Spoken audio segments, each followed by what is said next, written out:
Inclusive eu cheguei a fazer um capítulo apenas dos Pelacaras, né? Colocando todas as fotos de jornais que eu encontrei, animações artísticas, fotos de pessoas, de testemunhas que sobreviveram, inclusive, que conseguiram dar os detalhes, né? Que eu acho que essas são as mais importantes. E você percebe que realmente os casos mais violentos, eles estão naquela faixa que eu comentei com vocês, né? Uma faixa grande, pega uma boa parte do Brasil, Peru e alguns outros países. E esses casos realmente são violentos e mais fortes até do que os que eu estava analisando aqui no Brasil, né? Esses do Peru. Pelo fato deles atacarem as pessoas ainda vivas, né? Eles queriam arrancar o rosto da pessoa viva. Todos são greys ou reptilianos, né? Fica naquele formato alfa que a gente falava, na época que a gente pesquisava ufologia lá no início. Eles tinham classificação alfa, beta, delta, e esse era o tipo alfa, né? Que eram esses cabeçudos de olhos grandes. Foram fotografados vários objetos. A ONU nunca parecia um avião. Ela teve um contato imediato de terceiro grau. Muito grande, parecia um sol. Ele está perseguindo o drone. Ela está indo atrás. A aeronáutica não divulga os resultados de suas investigações sobre objetos aéreos não identificados. Ela pegou e bateu assim no meu ombro, embaú, e seguiu o caminho. Contato.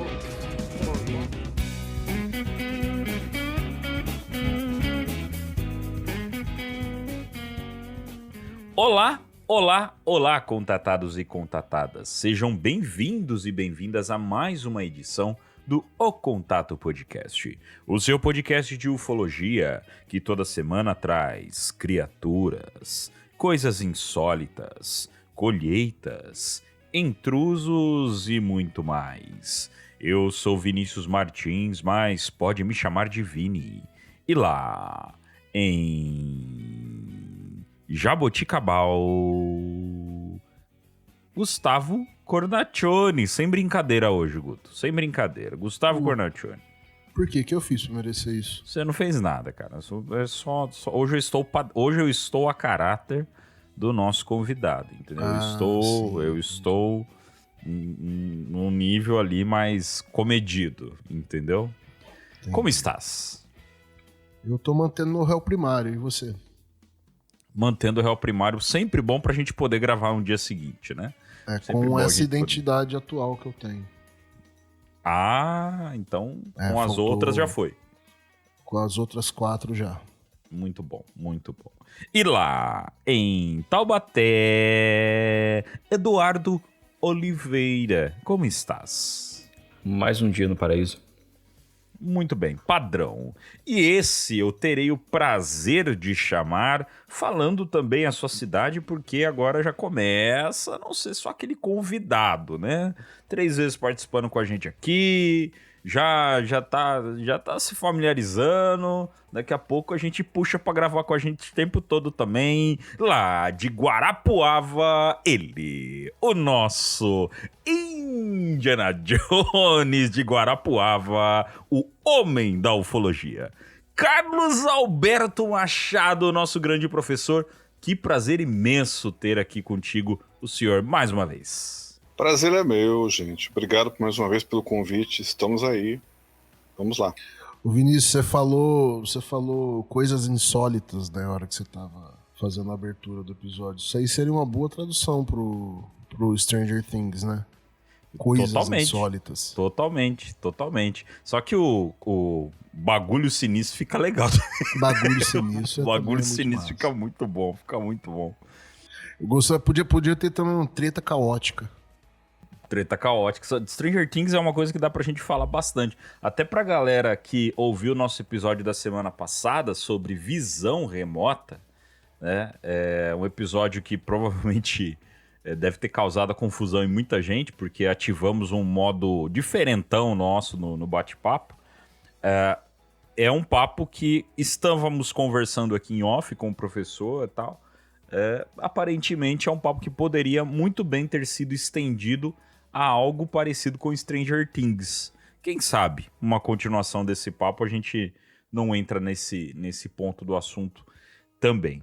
E deixa eu fazer uma correção aqui, gente, uma justiça né? Nós sempre falamos dos nossos apoiadores no final dos nossos episódios, mas para esse final de dezembro, nós estamos fazendo algumas gravações adiantadas por conta de...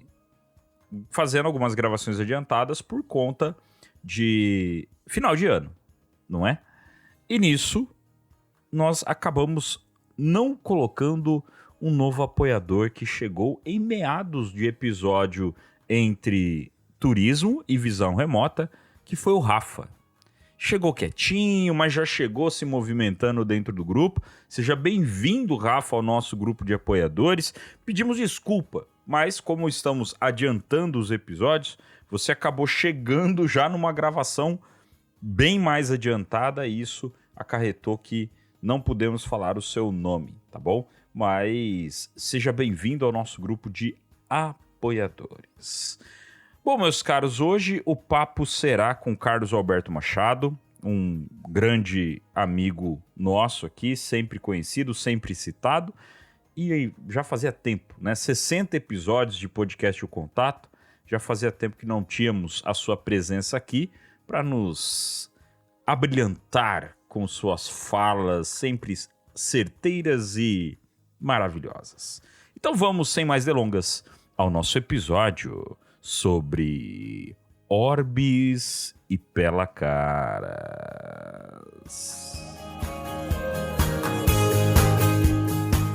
Ajude-nos a alcançar mais pessoas. Curta, comente e compartilhe para que ainda mais contatados e contatadas conheçam o Contato Podcast.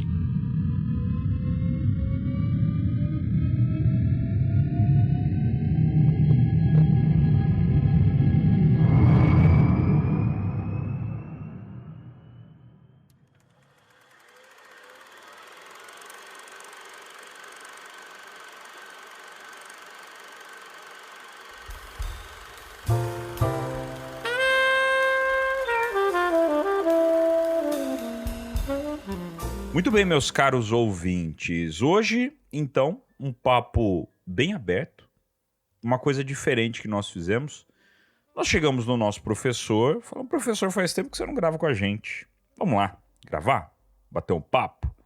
Só que diferente das outras vezes, nós chegamos nele e falamos assim, professor, nós gostaríamos de ouvir a sua opinião sobre o que você gostaria de falar.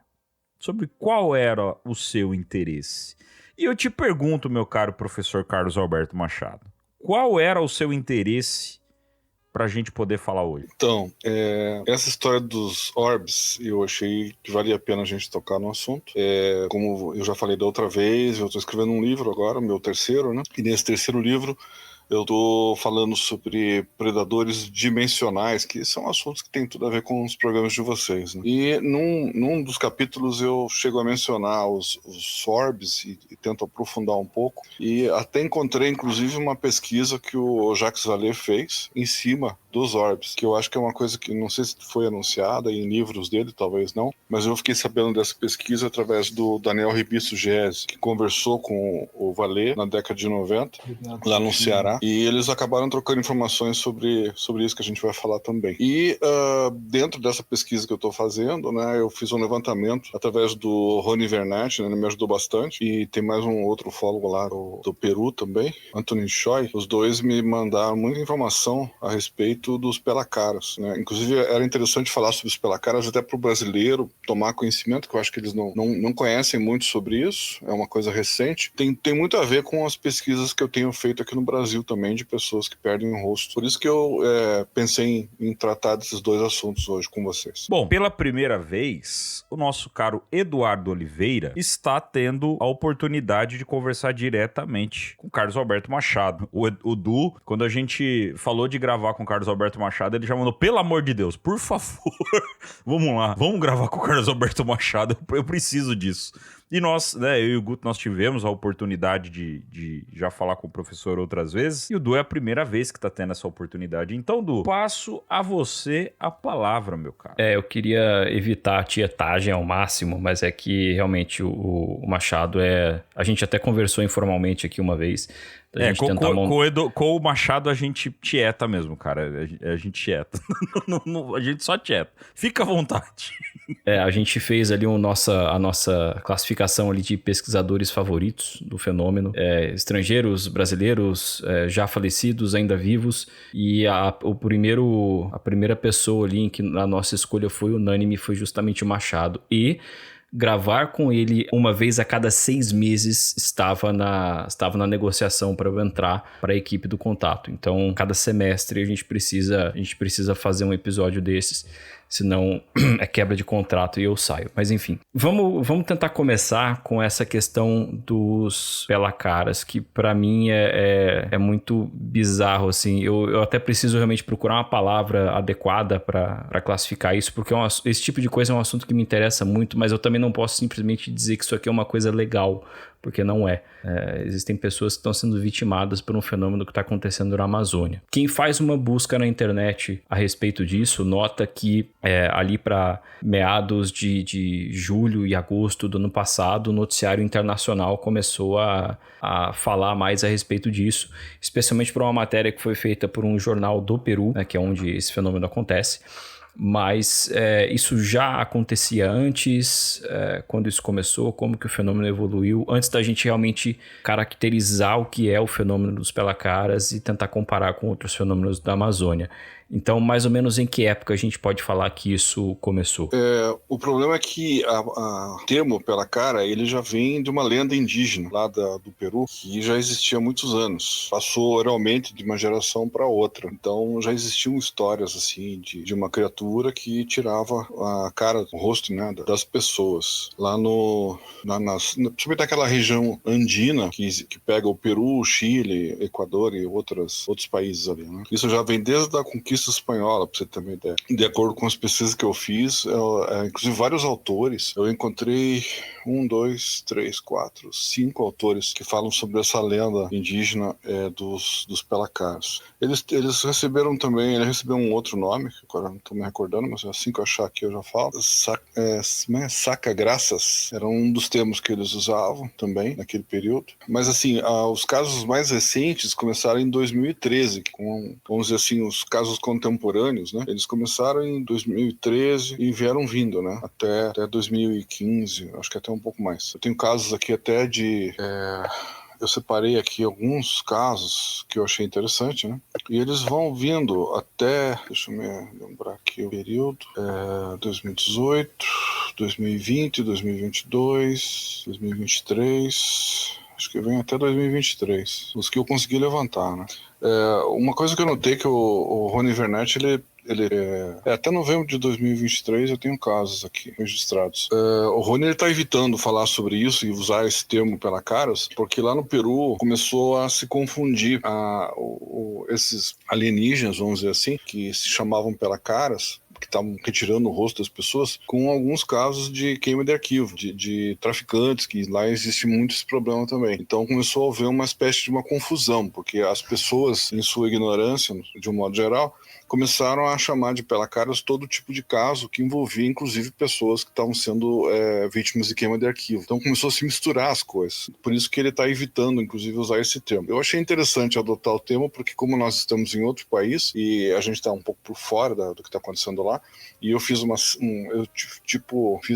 separei o joio do trigo, né, podemos dizer assim. Separei os casos que realmente eram considerados de alienígenas, né, dos que são considerados queima de arquivo, e desconsiderei para não haver uma mistura desses casos. E, inclusive, eu cheguei a fazer um capítulo apenas dos pela-caras, né? Colocando todas as fotos de jornais que eu encontrei, animações artísticas, fotos de pessoas, de testemunhas que sobreviveram, inclusive, que conseguiram dar os detalhes, né, que eu acho que essas são as mais importantes. Tem uma moça de 15 anos na época, agora ela deve estar bem mais velha, que quase foi vítima deles, ela conseguiu escapar, mas foi graças ao depoimento dela que a gente conseguiu descobrir detalhes de como que eles agem e como que eles são. Professor, então assim, essa questão dos pelacaras, ela vem eu não diria folclore, mas da lenda nativa ali da região, atravessa o tempo e permanece até hoje, né? Só que na sua pesquisa a respeito dos pelacaras, a interação com esses seres, com essa criatura, ela é sempre agressiva? Ou o senhor encontrou algum relato, alguma história que... aliás, além disso, uma outra pergunta que eu queria fazer. Existe descrição visual de como eles seriam? Porque eu não tenho a imagem de um pelacara na cabeça, sabe? Tem uma descrição, sim. Eles seriam... Como que eles seriam, mais ou menos? Eles seriam negros. Deixa eu ver aqui até o desenho para poder descrever bem como eles descrevem. Existe uma fotografia de um deles que estaria sem as vestes, sem a roupa deles. Mas, de acordo com as testemunhas, eles usam uma roupa escura, como se fosse um tipo de escafandro, inclusive com capacete fazendo parte da roupa, uma roupa colante no corpo. É escura, com alguns detalhes assim, em algumas regiões do corpo. No lugar dos olhos, duas iluminações bem amarelas, grandes, né? Humanoide, ele teria braços e pernas normais, e eles flutuariam em cima de umas plataformas que lembram aqueles jetpacks, né? Mas não seriam um jetpack porque eles não fazem aquele ruído. Tipo aquele negócio do Duende Verde do Homem-Aranha, né? Tipo uma prancha que flutua. Lembra, só que são menores, né? Elas não são grandes, né? Como aquela, elas são menores. E eles têm uma agilidade muito grande quando eles se movem com esses aparelhos. E pelo que os índios que foram testemunhas que enfrentaram e eles descreveram, eles são muito fortes, né? Além de violentos, são muito fortes. E essas interações, elas, desde das mais antigas que o senhor encontrou, elas sempre são agressivas dessa forma? Pelo que eu fiz o levantamento, pelo menos desse ano de 2015, 12, né, que eu falei, pra cá, os casos têm sido bem violentos. Sempre eles retiram o rosto da pessoa ainda viva, pra você ter uma ideia, né? Inclusive as vítimas que sobreviveram, que são 3, eles descreveram que eles estavam tentando tirar o rosto deles vivos ainda, né? Eles não matam a pessoa, eles retiram o rosto. É bem macabro mesmo, bem forte o negócio. E como acontece esse processo? Eles fazem isso em contato com a pessoa, fazem à distância com algum tipo de raio? Como é que acontece? Não, eles pegam a pessoa de surpresa. No caso dessa menina, por exemplo, ela estava colhendo frutos numa árvore, quando um deles chegou por trás, em silêncio, né? Como eu falei, esse aparelho que eles usam não faz barulho, então eles só faz um vento apenas. Então ele chegou com o vento e agarrou a moça por trás, e daí veio um segundo, ele sempre age em dupla, e veio um segundo e segurou ela pelas pernas. Aí o primeiro que agarrou ela pela primeira vez, ele tentou colocar ele puxou uma bisnaga da roupa dele, apertou essa bisnaga, saiu um creme na luva dele, porque eles usam luva também, e ele levou esse creme para passar no rosto dela. Ele começou a passar, inclusive, no rosto. Eles passavam esse creme. E depois que passavam o creme, eles usavam uma espécie de um aparelho que era tipo um laser, um bisturi, alguma coisa, que cortava a pele da pessoa e arrancava o rosto dela. Daí, por isso o nome pelacaras. No caso da moça, eles chegaram a fazer 2 tentativas de corte, que dá para ver nas fotografias, mas eles não conseguiram retirar porque ela conseguiu se safar de um deles, né, que estava segurando a boca dela para ela não fazer barulho, e ela conseguiu gritar, e os parentes dela que estavam próximos, né, estavam perto ali da região, eles subiram um morrinho que tinha ali, dividindo essa árvore onde ela estava da casa dos fundos, e conseguiram socorrer ela. Então eles chegaram a ponto de conseguir salvar. Mesmo assim, os 2 tentaram levar ela à força e não conseguiram, porque daí ela conseguiu se bater e eles largaram ela e saíram da região rapidamente. voando nesses aparelhos. Tem um dado que eu já vi em alguns relatos, assim, que eles não apenas surgem, por exemplo, vindo de algum lugar, como em alguns relatos eu ouvi pelo menos que eles se materializam, desmaterializam, não tem uma história assim, desaparece no local mesmo. Eu encontrei casos de pessoas que descreveram também eles desaparecendo e mais, ficando invisíveis, inclusive em cima do aparelho, onde o aparelho era visível e eles ficavam invisíveis. Aí quando as pessoas jogavam um facho de luz em direção a eles, aparecia um pouco o corpo deles, assim. Isso os índios descreveram também, várias testemunhas, né, indígenas que eram da região lá, que viram essa criatura. Tem uma situação ali bem interessante de uma tribo que eles estavam sendo tão incomodados por esses pelacaras que eles chegaram a montar armadilhas em volta da tribo deles, da aldeia. E eles chegaram a desmatar 2 quilômetros de mata ao redor para poderem ver as luzes quando elas estivessem chegando perto, visto que as autoridades locais não estavam ajudando eles em nada, né, com relação a isso. Isso acontece na região amazônica do Peru, né? Eu achei uma reportagem de uma tribo, acho que chamada Iquito, que só é acessível depois de uma viagem de 10 horas de barco através de um rio. Então é um local muito difícil de chegar. Existe algum tipo de... a gente pode dizer que existe algum tipo de intenção em se manifestar dessa forma violenta justamente em algum lugar remoto, porque seria mais difícil para que, polícia local, forças armadas, etc., pudessem estar ali para tentar combater essa violência que está acontecendo. Faz sentido pensar nisso? Eu acredito que sim.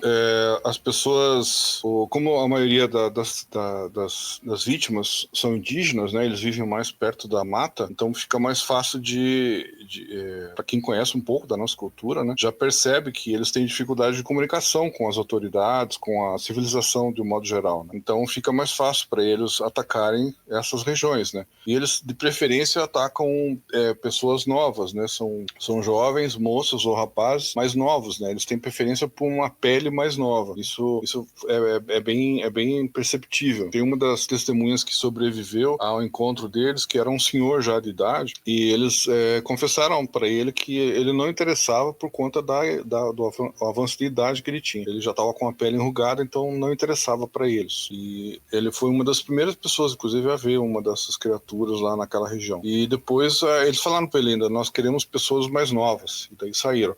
A língua que eles falam é uma língua, eles falam espanhol com eles, mas num dialeto da região. Isso que é curioso. Nossa, chegaram a falar com essas criaturas. Falaram, inclusive a menina, quando eles tentaram levá-la, ela escutou eles falando em espanhol, tanto que eles falaram, um deles falou pro outro, cuidado quando você for passar a substância que eles estavam passando no rosto dela, né? Porque podia danificar o rosto, alguma coisa assim, eles falaram. Nossa, é legal que assim, eles iam arrancar o rosto dela, mas depois demonstraram consideração, né? É que nem quando vai ter... Você vê em filme, às vezes, que a pessoa vai morrer na cadeira elétrica ou na injeção letal. Na injeção letal, aí o cara vai lá, passa um álcoolzinho no braço do cara antes da injeção. Sempre me perguntei pra quê que seria aquele álcool. Mas Professor, nesse caso, vocês estavam conversando aí sobre as possíveis intenções, né, de ser pessoas ali daquela região que, de repente, poderia ser pela simples questão de ser mais fácil de ter privacidade para fazer isso. Região isolada, afastada, o pessoal que mora ali tem pouco auxílio de governo, forças de segurança e tudo mais. Mas eu já vi falarem, geralmente quando entra muito nessa hipótese de que, seja lá o que eles estão fazendo como alguma forma de experimento científico, entra muito a questão de genética e blá blá blá blá blá. Essas populações que moram nessas regiões isoladas, isso me ocorreu depois, né? Elas são menos miscigenadas, né? Teoricamente é um sangue mais...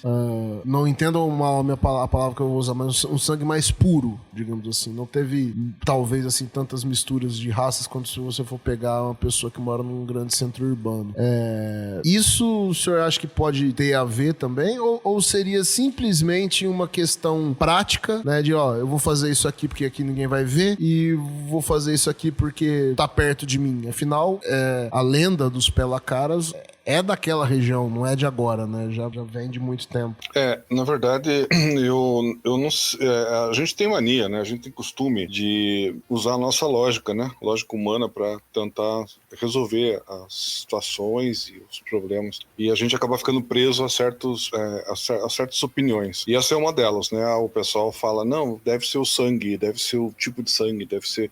Até eu pensava assim quando eu escrevi o Olhos de Dragão, né? Para tentar descobrir por que eles levavam sangue só de fêmeas, né? E daí a gente chegou à conclusão que podia ser o estrógeno, aquela coisa toda. Claro, você usa essa lógica, é natural pensar assim. Mas nesse caso do Pelacaras, eles não atacam só aldeias isoladas, eles também atacaram algumas cidades e pessoas que moravam nessas cidades. Daí já haveria uma miscigenação de sangue nesse caso. Tem um rapaz que foi atacado dentro de casa, numa casa simples também, mas ele morava já numa cidade maior. E teve um caso também de uma fotografia que foi tirada de uma criatura que parece uma espécie de insetoide, que eles disseram que era o Pelacaras que estava agindo na região também. O louco Nesse tem caso, foto disso? Tem uma foto razoável, não é das melhores, mas eu até coloquei no... Na verdade não é uma foto, é uma filmagem que foi feita dele em cima de um telhado, e daí eu fiz um frame em fotografia para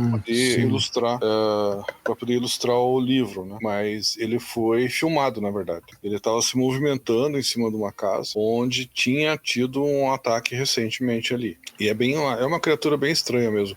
E como estava muito escuro, eles jogaram as luzes das lanternas nele. Daí conseguiram iluminar e aparece um pouco na filmagem. Ele lembra muito um inseto gigante, uma coisa assim. Bom, considerando então a descrição física, né, dessa criatura, esse fenômeno, sei lá, né, o que quer que seja isso, mas assim, eu não sabia que eles conversavam com as pessoas, inclusive no dialeto local. Isso aí é muito estranho, assim. A gente já viu em outros casos, inclusive na própria Amazônia, de seres que eram agressivos ou hostis e também se comunicavam com as pessoas. Para dar um exemplo, na Operação Prato, o Iragi Holanda, ele descreveu um contato que ele teve com um contato próximo, né, com um ser que falou com ele, com uma voz que ele disse que era como se fosse a voz de um robô, uma voz mecanizada e tal, que disse para ele que era para ele manter a calma, que não iam fazer nenhum mal para ele e tudo mais.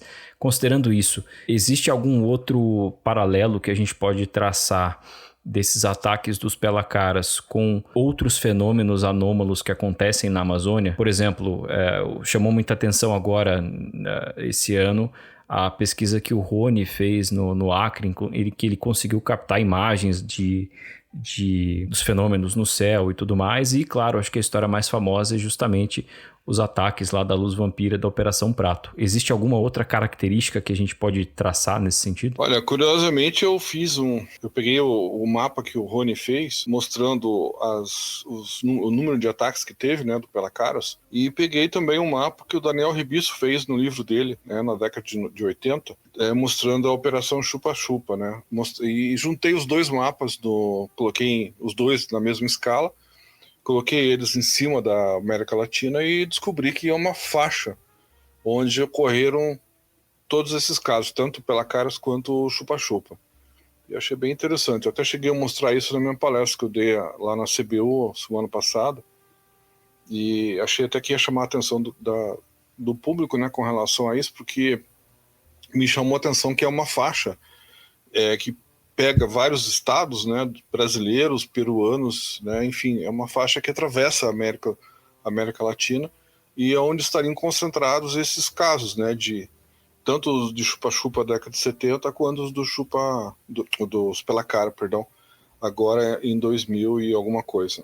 Então eu fiz esse paralelo, assim, eu achei interessante. Não perca nenhuma novidade de O Contato. Siga nossas redes sociais e fique por dentro de bastidores, notícias e novos episódios. Links para as nossas redes estão na descrição desse episódio.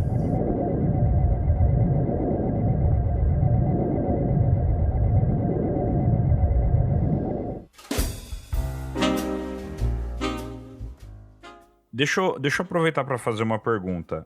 Como que é a questão de avistamento de outras coisas antes da aparência, da aparição deles, professor? Tipo, tem alguma coisa de luzes ou então barulho, cheiro? Quais são os relatos que a gente está tendo sobre isso? O que eles descrevem geralmente é umas luzes que aparecem na região. Eles filmaram também, fotografaram os próprios indígenas, né, que moram lá, com celulares, inclusive. Essas luzes se aproximam, elas invadem o meio da aldeia e às vezes pousam. Quando pousam, geralmente de dentro é um aparelho, de dentro dele saem esses aparelhos com os pelacaras pilotando, né? E começam a ir atrás das pessoas que interessam para eles. Normalmente o que os índios descrevem é as luzes pousam perto da mata, não chegam a vir perto da aldeia. Eles fazem alguns voos rasantes na aldeia, mas não pousam. Eles pousam perto da mata e de lá surgem os pelacaras, né, nesses aparelhos voadores e atacam as pessoas mais jovens, que estão sozinhas de preferência, né? Eles sempre procuram pessoas isoladas. Tanto que os indígenas, sabendo disso, eles começaram a andar em 3 pessoas, em 4 pessoas. Eles procuram não andar sozinhos, principalmente os mais jovens, né? Eu acho interessante comentar que, no caso, nessa aldeia onde essa moça de 15 anos foi atacada, um norte-americano, deixa eu ver aqui direitinho o nome dele para vocês, um norte-americano chamado Timothy Alberino. Inclusive ele foi ajudado pelo Rony Vernet para se localizar na região, lá, saber direitinho onde que ele tinha que ir, lá no Acre. E ele encontrou essa tribo que eu falei para vocês que estavam fazendo as armadilhas para pegar o Pelacaras. E quando eles estavam testando uma dessas armadilhas, inclusive uma indígena da tribo acabou caindo numa dessas armadilhas e levou um tiro, porque as armadilhas são para dar tiro, para matar mesmo. E todos eles andam armados lá. Todos eles têm rifles, todos os índios, né? E o Timothy Alberino, sabendo disso, eu sabia que eles não tinham não entendiam muito de tática, de estratégia, de guerra, essas coisas. Ele, junto com um ex-fuzileiro chamado Doug Thornton, os dois foram até a região de barco e visitaram essa tribo, onde eles fizeram várias doações de alimentação e de GPS, e de binóculos com visão infravermelha ou ultravioleta, não. E, aliás, visão noturna, perdão. E octox, para que eles pudessem se comunicar e se espertar melhor, né, quando fossem fazer as caças com relação aos pelacaras. Porque, de acordo com os próprios indígenas, eles eram muito fortes. Eles chegaram a tentar capturar. Teve um que caiu uma vez, eles deram um tiro nele, ele caiu, se levantou. Eles deram outro tiro, ele caiu, se levantou e foi embora. Então, assim, os tiros não estavam fazendo efeito nessas criaturas. O máximo que eles conseguiam fazer era derrubar. E mesmo quando ele caía, ele ignorava como se não tivesse levado nada, como se fosse um empurrão, alguma coisa assim, e continuava seguindo em frente. Ele simplesmente ignorava o que os índios estavam tentando fazer. E a agilidade deles era muito rápida. Eles se desviavam até dos tiros, inclusive, e sempre em direção onde a luz havia sido vista antes, quando pousou. E depois essa luz novamente era vista partindo, indo embora. Só para complementar, eu cheguei a ler aqui um relato de um indígena ali da região, que ele estava sozinho no meio do mato, armado, e aí viu uma figura agachada, mexendo no chão ali. Ele meio que se aproximou, a figura levantou, e aí ele viu que tinha um pouco mais de 2 metros, com grandes olhos amarelos, e então ele entendeu, né, que era um dos pelacaras, e levantou a arma para atirar nele e tal. Chegou a dar 2 tiros, que, segundo ele, acertaram essa figura, mas ele não pareceu receber realmente esses tiros, mesmo que tivesse de colete, né? Mesmo que você tome um tiro de colete, você sente aquilo ainda, mas ele não teve nenhuma reação. Ele subiu ali no dispositivo ali de voo e levantou o voo vertical até desaparecer. Então, eles se comunicam no dialeto local, são aparentemente imunes ao armamento. Realmente é complicado a gente tentar entender o que está acontecendo. Eu queria saber, na tua interpretação em cima disso, porque quando surgiu essa história desses casos de 2023, né, muito se especulou que algumas pessoas especularam que isso poderia ser ação de seres humanos, de pessoas, né, normais, sei lá, um projeto secreto, uma operação psicológica, coisas do tipo, né? É normal uma história tão incrível que foge tanto do que a gente entende como a normalidade, todas as possibilidades serem aventadas. Mas pro senhor, assim, do que se trata no fim das contas Pela Caras? É uma... Como que o senhor consegue explicar mais ou menos na sua interpretação o que eles são? Quando eles surgiram até hoje, inclusive, se você for perguntar para alguém que é do governo, né, assim como aconteceu no Brasil, né, quando surgiu aquela história dos chupacabras, as pessoas oficiais do governo sempre vinham e falavam, não, é sussuarana, é cão selvagem. Acusavam algum animal da região para poder ser o responsável pelos ataques. E lá não é diferente, né? Então as autoridades locais, quando elas são interpeladas pela população local, elas, no desespero de ter que falar alguma coisa, eles começaram a falar que eram mineradores, clandestinos, que tem bastante lá no Peru, né, que estariam usando aqueles jet, eu esqueci o nome agora. Jetpack. Jetpack, que eles estariam usando esses jetpacks, que eles teriam dinheiro para comprar isso, porque é caríssimo, né? E eles estariam sobrevoando lá e assustando os moradores para poder, inclusive, espantar eles de perto da área de mineração. Isso é o que o governo estava divulgando. Inclusive, chegaram a publicar algumas fotografias desses jetpacks, como se eles fossem os responsáveis pelo que estava acontecendo lá. Só que os índios não são bobos, né? E eles percebiam que... Eles falavam, mas esse negócio não faz barulho. E a maneira como eles se movimentavam era muito ágil. É mais ágil do que a gente vê nos vídeos desses jetpacks, né? Sem contar que eles são barulhentos, gastam muito combustível, eles ficam pouco tempo no ar, né? Eles não ficam muito tempo, então assim, não batia nada com o que o governo estava colocando. E claro, eles estavam fugindo da raia, né? Não queriam se responsabilizar pelo que estava acontecendo. E eles também provavelmente não conseguiam entender até hoje o que está acontecendo lá realmente. Eu imagino que os norte-americanos possivelmente saibam alguma coisa, mas os peruanos, pelo que eu percebi, pela maneira como eles estão se comportando, a impressão que dá é que eles não sabem o que está acontecendo também. Então, eles inventaram essa história para poder cobrir os foca primeiro. Eu estudei esse fenômeno do Pela Cara justamente porque eu estou fazendo uma análise da Operação Chupa-Chupa, da década de 70, e não teve como eu não relacionar com os casos de pessoas que perderam o rosto aqui no Brasil, as mulheres que perderam o rosto, né, que a gente já chegou a falar, e que está no meu segundo livro, né, O Estranho Colheito, e com essa teoria das dimensões paralelas do Jacques Vallée, né, porque eu estava tentando mostrar justamente o próprio Vallée chega a comentar, e não só ele, o Kell também, acho que na época que ele era vivo, ele chegou a falar alguma coisa, o John Kell, que e o Caravaca lá da Espanha também fala sobre isso, que os alienígenas do lado da América Latina, né, no caso da América do Sul principalmente, eles são mais violentos dos que costumam aparecer na Europa e nos Estados Unidos. Sim, né, realmente. Então, para isso, aí daí eu comecei a pensar, analisar, inclusive, comecei a analisar esses casos, e você percebe que realmente os casos mais violentos, eles estão naquela faixa que eu comentei com vocês, né? Uma faixa grande que pega uma boa parte do Brasil, Peru e alguns outros países. E esses casos realmente são violentos e mais fortes até do que os que eu estava analisando aqui no Brasil, né? Esses do Peru. Pelo fato deles atacarem as pessoas ainda vivas, né? Eles querem arrancar o rosto da pessoa viva. É assustador isso, né? É terrífico, né? Aí você vê que realmente assim, o sangue frio que eles têm é muito grande, né? Em relação às cobaias que seríamos nós, né? Não sei para que exatamente. Porque eu não consigo entender por que eles querem rosto, né? Isso é muito esquisito. Então, isso aí parece uma coisa meio... Não sei, né? Será que é uma coisa meio de ritual? Ou...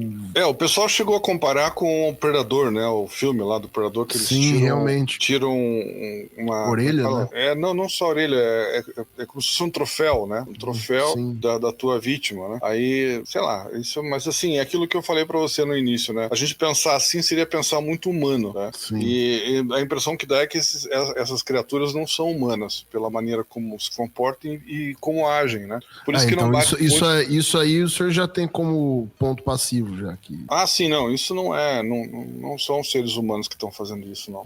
Com certeza é um tipo de alienígena diferente do que a gente não estava acostumado, né? Será que é alienígena? É alienígena no sentido de não ser humano, que eu quero dizer, né? Sim. Não necessariamente extraterrestre, é isso que eu quero dizer. Vamos entrar naquela teoria do valer de novo, né? Professor, só pra gente poder findar o papo dos pelacaras, desse papo mais agressivo que a gente tá tendo agora, a gente acabou citando, obviamente, a Operação Prato. Não sei se o professor chegou a ouvir o podcast que tá rolando da Operação Prato, ou não. Ele tá indo num caminho, assim, que tende a desmistificar algumas coisas, né? Que eu acho que algumas eu até considerei bem prudentes por conta de... eles foram pra um caminho de explicar algumas coisas que ficaram muito no ar por muito tempo, né? Mas eles também estão vindo pra desmistificar, por exemplo, algumas coisas que o Holanda falou, né? Alguma coisa assim. Não sei se alguém já chegou a comentar com o professor sobre o podcast. Não. Então, porque eu queria tentar ouvir de alguém que estudou de fato, né, os casos, né, daquela época e tal, ouvir, que provavelmente já ouviu outras testemunhas, já viu documentos, já viu outras situações, pra gente poder começar a entrar nos contrapontos, né? Porque, obviamente, a ideia desse trabalho aí, ele é um trabalho mais cético, né? E ao mesmo tempo mais investigativo, criminal, de uma forma criminal, não indo muito pro lado ufológico. Mas, obviamente, né? Como o professor já citou aqui algumas vezes, não pensemos como humanos, né? Na maioria das vezes a gente fica pensando como humanos e fica tentando arrumar algumas respostas e não chega em lugar nenhum porque fica fazendo essas comparações.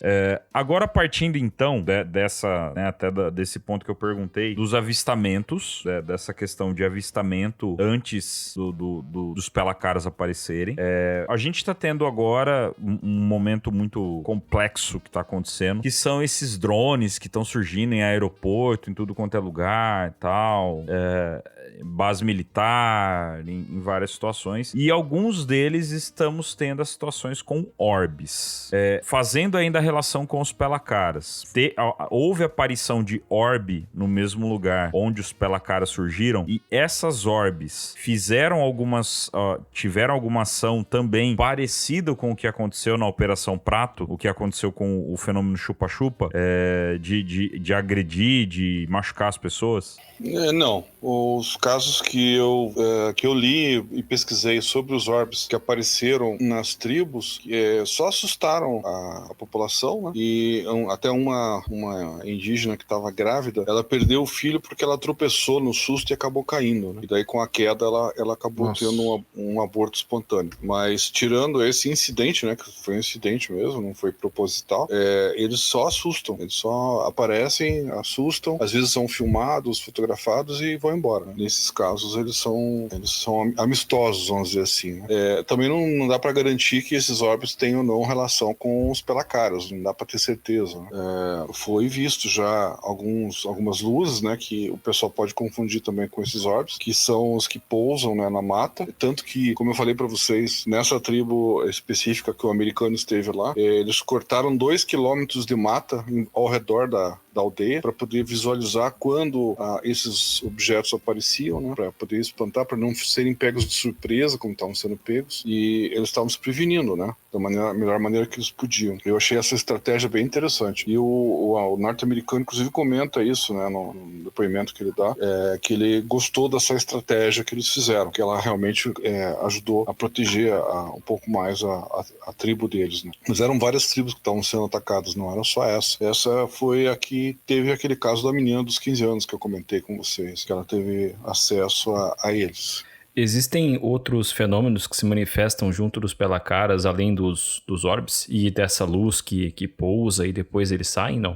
Não, o que eu me lembro era só isso mesmo, eram as pessoas sendo atacadas por eles, perdendo o rosto, né, perdendo a cara. E assim, teve um caso de um cidadão que escapou também de um ataque, que ele, na verdade, estava numa rede dormindo, e ele avistou um objeto no rio, que ficava próximo à casa dele, e esse objeto disparou uma espécie de um laser no rosto dele, e ele ficou cego, inclusive de um dos olhos. Ele foi atendido, mas ele ficou cego. E nesse caso, ele não tentaram tirar o rosto dele. Foi um ataque de uma luz que lembrava um pouco o caso do Operação Prato, né? Isso. É bem isso, né? Esse lembrou bastante. foi o que chegou mais próximo, vamos dizer assim, né? Eram 3 pessoas que foram atacadas e um deles sobreviveu, que é um professor indígena, inclusive. Ele trabalhava com línguas lá na tribo dele. Ele foi atacado dessa forma. E alguém comenta alguma coisa sobre um odor específico, um cheiro, assim? Que em casos de contato imediato com cera, assim, sempre tem essa história também de algum certo cheiro diferente, né? A moça que chegou mais perto deles, não foi só ela, teve um rapaz também de 16 anos que escapou também. Eles não descreveram, assim, nenhum cheiro diferente, não. Pelo menos que eu me lembro. Senão eu teria até escrito alguma coisa sobre isso, mas não me lembro, não, de ter visto alguma coisa sobre isso. Cheiros, não. Comparando essa questão dos avistamentos de drones estranhos em instalações militares e tudo mais, a gente acaba noticiando muito esses eventos nessas instalações militares, porque algumas vezes se diz que esses drones eles têm características que não são comuns aos nossos drones, realmente, embora continue se chamando-os de drones. Existem nos orbes características específicas além da forma redonda, né? Por isso orbe, que possam diferenciá-los de outros fenômenos que sejam anômalos ou especificamente ufológicos? De acordo com o Jacques Vallée, como eu falei para vocês, né, quando eu conversei com o Daniel, ele chegou a mencionar que o Vallée, junto com o William Carvet, que era o outro pesquisador que estava com ele na época aqui no Brasil, que eles tinham levantado uma hipótese de que esses orbes, eles possuiriam biotropismo, fototropismo e termotropismo, que são termos que a gente usa, são conceitos que a gente usa na área de biologia. Para quem não conhece os termos, né, biotropismo seria afinidade por outros seres vivos. O fototropismo é uma resposta direcional que permite as plantas crescerem numa determinada direção, geralmente onde tem luz, né? Ou em alguns casos na direção oposta. E o termotropismo seria uma influência exercida pelo calor sobre o protoplasma dos elementos dos tecidos. Então, de acordo com eles, era como se esses orbes fossem uma espécie de...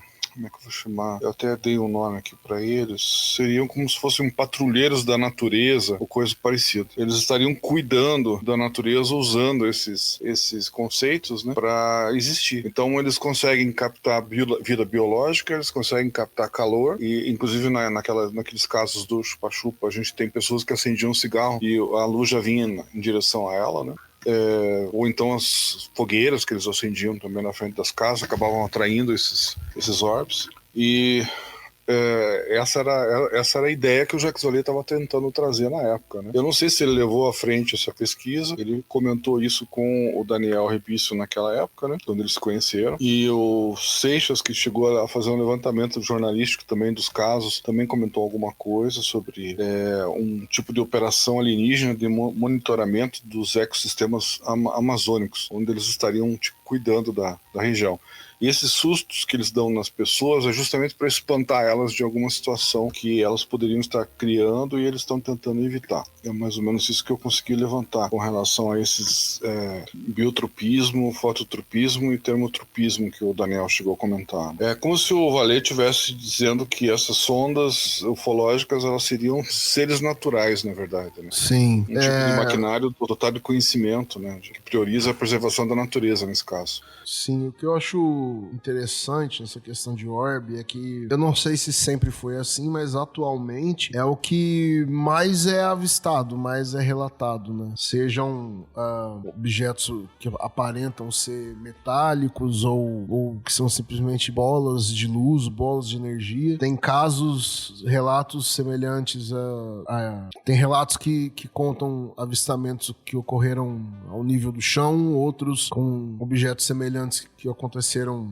com pilotos de avião bem lá no alto, no oceano, saindo da água. Tem uma teoria de um pesquisador chama Patrick Jackson, não sei se o senhor conhece.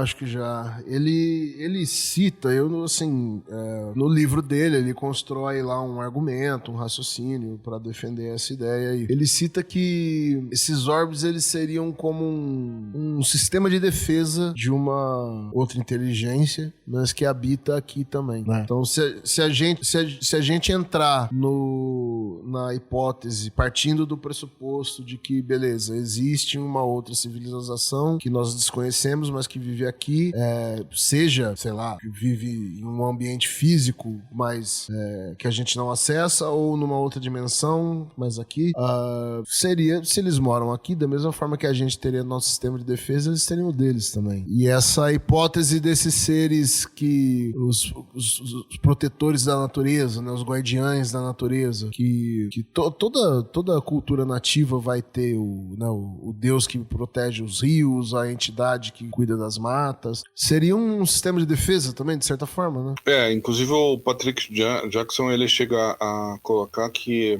eles conseguem se transmutar em forma de espíritos ou de criaturas elementais da natureza para afugentar as pessoas, né, dependendo da região onde ele está, da cultura da região. Eles não tomam só a forma de orbs, né? Eles também se transformam para poder afugentar essas pessoas, no caso, para proteger aquele bioma, aquele lugar. O senhor já viu um orb, uma bola de luz, alguma coisa assim? Que eu lembro que na outra conversa que a gente teve, o senhor falou de um caso que tava o senhor e um amigo e vocês avistaram da sacada, da varanda da casa dele, um objeto, mas não era um orbe aquele lá. Não, aquele foi um disco mesmo. Isso foi a última vez que eu vi, foi em 2001, uma coisa assim. Foi esse disco que eu comentei com você. Mas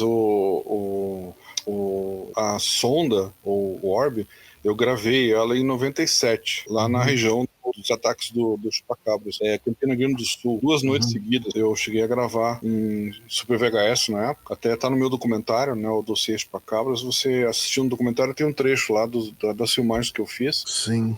Tem essas luzes lá. E eu já tinha visto, a primeira vez que eu vi na minha vida um orbe, vamos dizer assim, né? Foi, eu não vou lembrar o ano certo, mas acho que foi em 83, 84, quando eu estive em Brasília, num congresso de ufologia que o Paulo Kornenberger chegou a organizar na época lá, junto com o General Shoa, e eu lembro que a gente foi fazer uma vigília, me convidaram para uma vigília, foi a primeira vigília que eu fiz na minha vida, no quilômetro 19, que era um local onde o General Shoa costumava ver objetos também. Então por isso que eu achei interessante fazer a vigília naquele local. Tinha muita casuística naquela região. Aquela região de Alexânia lá? É perto de Alexânia, quilômetro 19, seria próximo. Foi o primeiro lugar que ele começou a investigar, depois que ele foi para a fazenda de Alexânia, e onde eles tiveram contatos, né? Ali no quilômetro 19 eles viam muitas luzes passando, que foi o que a gente viu. Exatamente, a primeira vez que eu vi foi justamente uma luz que passou em cima da minha cabeça. E foi quando eu conheci o Vitor Soares, que era um pesquisador que já faleceu também, e o Ernesto Bono, 2 gaúchos, né, que pesquisavam ufologia na época. Eu fiquei muito amigo deles. E eu conheci eles justamente vendo um orbe, né? Nós 3 juntos aí, com mais um monte de gente que a gente não conhecia. Nós nos conhecemos vendo esse orbe que passou em cima da cabeça da gente. Assustou muito o pessoal que estava junto com a gente. Nós 3 somos os únicos que ficamos mais calmos, assim, mais tranquilos, observando.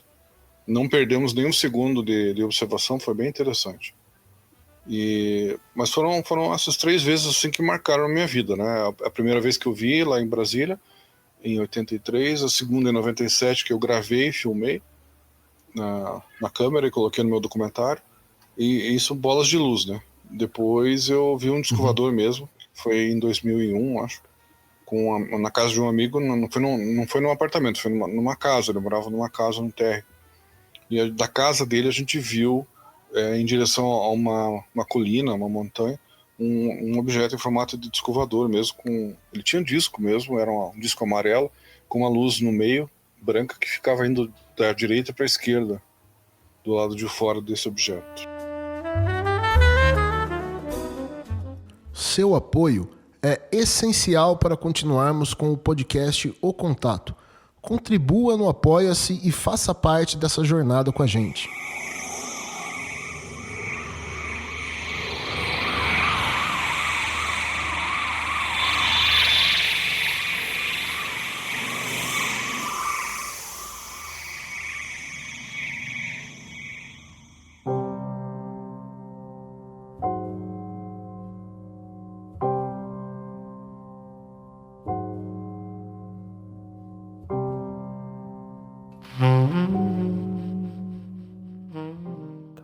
Bom, centrando então o papo na questão dos orbes, eles se relacionam com outros objetos também. Em alguns casos a gente ouve de objetos menores que são liberados por um objeto maior, como se fosse um tipo de nave-mãe.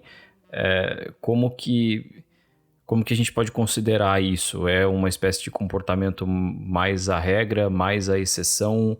Os orbes são vistos mais sozinhos? Como é que funciona?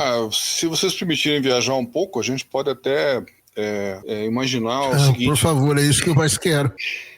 Você imagine um orbe sendo onisciente, né, sendo uma criatura viva, que estaria morando, no caso, numa das regiões da atmosfera do planeta, e que teria condições, no caso na mesosfera, né, e que teria condições de chegar aqui e não se comunicar como a gente está acostumado, né, usando uma boca, mas entrando no nosso inconsciente, no nosso subconsciente, e criando imagens que a gente possa entender e poder interagir. No caso, alienígenas, né, que a gente vê e que sairiam dentro desses orbes, e daí daqueles mesmos objetos que a gente não vê parafuso, não vê emenda, né, e que surgem do nada, gavetas, aparelhos e líquidos, como se esses objetos fossem vivos, né, e tomariam essa forma e agiriam dessa maneira. E essas criaturas que aparecem ali e abduzem e fazem tudo aquilo que fazem, na verdade seriam todas partes da criação dele, né? Essa viagem que eu estou fazendo, inclusive, no livro que eu estou escrevendo. Mas eles fariam isso de que forma exatamente? Seria uma projeção de origem interdimensional? Seria uma projeção de luz, realmente? Como seria isso? Não, é como se fosse uma projeção interdimensional, você falou bem. Tem vários casos do chupa-chupa que eu analisei. Eles descrevem que os objetos eram luminosos, mas não faziam sombra. Você já ouviu falar disso? Luz que não faz sombra. Então, estranho, né? Bizarro. Pois é. Agora você imagine, se você tem uma criatura, um objeto que é de uma outra dimensão superior à nossa, e ela aparece na nossa região, o que você vai ver, na verdade, é a sombra dela. Então, se você está vendo a sombra, que é em 3D no caso, você não vai ver a sombra da sombra, entendeu? Você vai ver, você está olhando para a sombra. Isso é uma discussão que eu faço aqui no meu livro também. Então, na verdade, ele não produz sombra porque ele é a sombra, em 3D no caso. Porque um objeto ou uma criatura em 4D, em 5D, numa outra dimensão superior, ele não teria o mesmo formato que a gente tem. Então a sombra dele que seria o mais próximo do que a gente conhece, que seria em 3D. E daí, nesse caso, agora meu cérebro explodiu mesmo. Você precisa de ver a teoria do Caravaca, então essa é pra ficar maluco mesmo. Vocês chegaram a assistir o filme Solaris, ou leram o livro do polonês? Não, mas o senhor citou pra gente acho que no episódio, não sei se foi no primeiro ou no segundo episódio que participou, que era o Planeta Vivo, né? Isso, a teoria dele é mais ou menos essa. De que, na verdade, esse fenômeno que está acontecendo para nós já há muito tempo, que vem acompanhando a gente desde a pré-história, seria um fenômeno que consegue entrar no subconsciente do ser humano e ele, para se comunicar com a gente, ele entra nesse subconsciente e toma a forma de alguma coisa que você tenha condições de entender para poder interagir com você. Isso explicaria, por exemplo, por que até a década de 90 a 80 a gente tinha alienígenas tão diversificados. Anões, cíclopes, gigantes, barbudos, pequenos, mulheres, homens. Agora não. Agora são todos greys. Vocês nunca se tocaram disso? De 90 para cá, a gente não tem outro tipo de alienígena. São todos greys. Então, é como se ele tivesse se adaptado a alguma coisa, algum inconsciente coletivo da humanidade, e está aparecendo agora dessa forma. Antes era de uma forma, agora é de outra. Quando eu entrei na ufologia, que eu me interessei pelo assunto, os alienígenas eram super diversificados. Você tinha todo tipo de tamanho, forma. Tem alguns relatos que eles parecem que são praticamente duende, né? Isso. Tem de todo tipo que você imaginar. Tinha cíclope, né, que lembra os cíclopes da mitologia. Tinha cabeludos, tinha barbudos, tinha de tudo, né? Você tinha seres peludos, seres normais, assim, aparentemente que eram pessoas normais, poucas diferenças, enfim, mas era uma variedade muito grande. E essa variedade simplesmente ela sumiu de um tempo para cá, né? E agora você só tem greys. Todos são greys ou reptilianos, né? Fica naquele formato alfa que a gente falava, na época que a gente pesquisava ufologia lá no início. Eles tinham classificação alfa, beta, delta, e esse era o tipo alfa, né? Que eram esses cabeçudos de olhos grandes. Então é como se eles fossem essa sombra que eu falei para vocês, né? Que eles não, por isso que eles não fazem sombra. E eles estariam aqui se comunicando com a gente por conta de serem produto desses orbes, que tomam a forma de disco voador, que tomam a forma de objetos e daí eles se mesclam, né? Fazem esse poliformismo, né? Que é, como eles chamam, essa mudança de forma. Isso também tem a ver com dimensão, outra dimensão, porque se você está numa dimensão superior, você consegue passar, ou melhor, transpassar a nossa dimensão, e quando você está fazendo esse transpassamento, vamos dizer assim, você muda a forma, você muda de redondo para quadrado, para triangular, piramidal, ou se funde em dois. Na verdade é um só, que dá a impressão que é 2 ou 3, mas eles estão todos interligados nessa outra dimensão. No filme a gente tem um planeta chamado Solaris, onde o pessoal da Terra descobriu esse planeta, eles vão para lá, montam uma estação espacial, e na estação, de repente, perde contato com a Terra. Aí eles acham estranho, começam a receber algumas imagens que eles não conseguem entender, de um anão que não fazia parte da tripulação, que aparece numa das imagens, aí ou de pessoas, de astronautas que eles mandaram para lá, que ficam só olhando para a câmera e não falam nada, etc.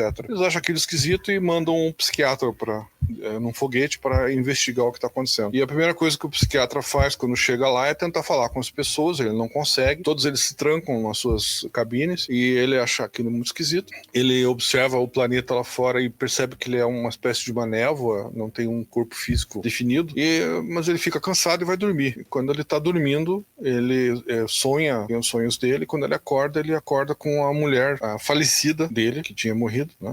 Ele era viúvo, ela aparece na frente dele como se estivesse viva, e ele acha aquilo muito estranho, né? Ela está usando uma roupa que ele lembra da última vez que ela estava usando, e ele nota que os botões dela não abrem, eles existem, estão na roupa, mas eles não abrem e fecham. É como se não fosse perfeito, tivesse faltando alguma coisa. E à medida que ele vai conversando com ela, ele percebe que na verdade não é a mulher dele, e sim uma projeção do inconsciente dele, que o alienígena, no caso o planeta, estava tentando se comunicar com ele, entrou na mente dele, formou aquela imagem da mulher que ele percebeu que era uma coisa que ele gostava, para tentar se comunicar com ele. Foi a maneira que ele encontrou de se comunicar com aquela pessoa. Por isso que eu recomendo assistir esse filme, porque ele trabalha bem essa ideia do que seriam esses orbes oniscientes, né? E dessa ideia de como que funcionaria uma inteligência completamente diferente do que a gente pensa, né? E fora dos nossos parâmetros também de comunicação, porque ele, no caso, não estaria se comunicando diretamente com você, ele estaria se comunicando com o teu subconsciente, né? E com o teu inconsciente, para poder